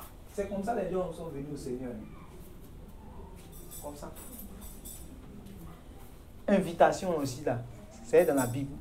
C'est-à-dire, si vous lisez bien la Bible, vous allez voir invitation dedans. Et ce qu'il vient de dire, ce n'est pas invitation. Invitation. On vient de dire que non, faut inviter, non, c'est dans la Bible. Si tu as lu la tasse, tu vas voir qu'il y a invitation dedans. Convaincre quelqu'un. Est-ce que ça on appelle? Non. Toi-même par ta vie, tu as convaincu dans le témoignage. Quand tu viens dire réellement à la soeur que, moi, donne ta vie au Seigneur Jésus, là, ta camarade, donne ta vie au Seigneur Jésus, là. Par ta vie qu'elle avait, c'est que réellement tu as Jésus dans ta vie. Quand tu lui dis ça, elle est convaincue. Il faut convaincre quelqu'un, tu vas venir dire comme ça. Est-ce que je suis venu dans ma question en train de vous parler à Beersheba, Spiritus Sanctus, il n'y a pas vous convaincre ça. Je dois vous parler avec zèle. On dit celui qui parle, qui parle comme annonçant les oracles de Dieu. Amen. C'est ça. Donc quand tu conviens, il faut travailler pour le Seigneur Jésus. Tu as découvert le trésor. Amen, la soeur. Tu as découvert le trésor.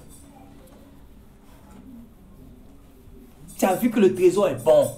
On dit que va montrer le trésor aux autres. C'est tout ce qu'on te demande.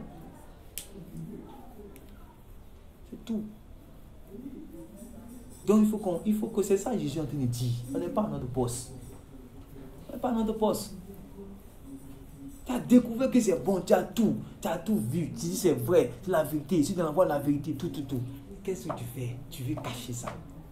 Non. Tout ce que tu dois faire maintenant, c'est avec zèle, avec courage, avec dévotion, avec abnégation, perspicacité, zèle. Dieu sera content, Dieu va bénir ça, il va bénir, il va bénir, il va bénir, il va bénir.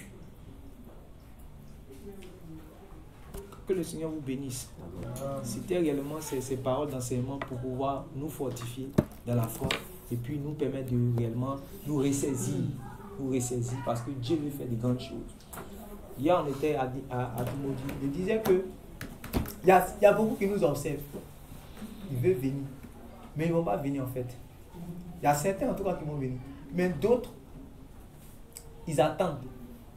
En fait, c'est des gens comme ça. Ils attendent, ils vont voir que Dieu va commencer réellement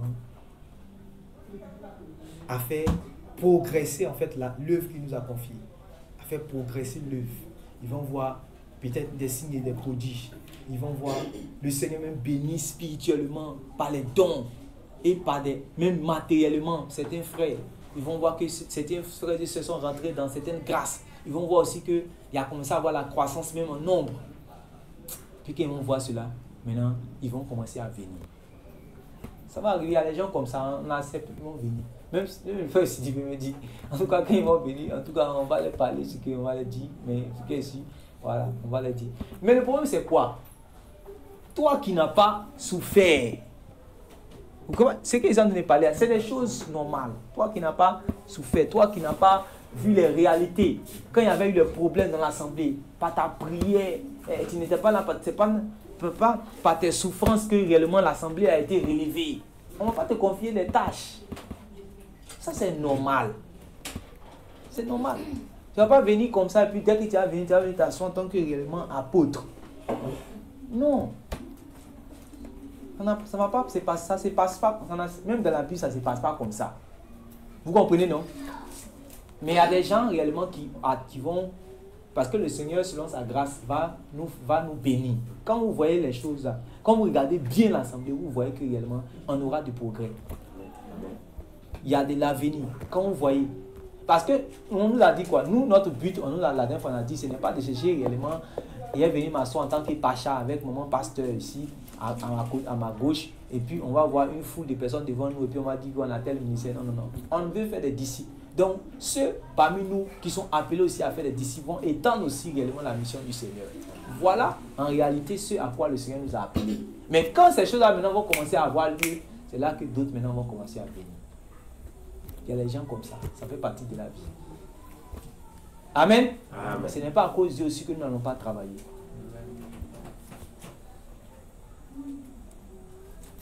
Que Dieu vous bénisse. Amen.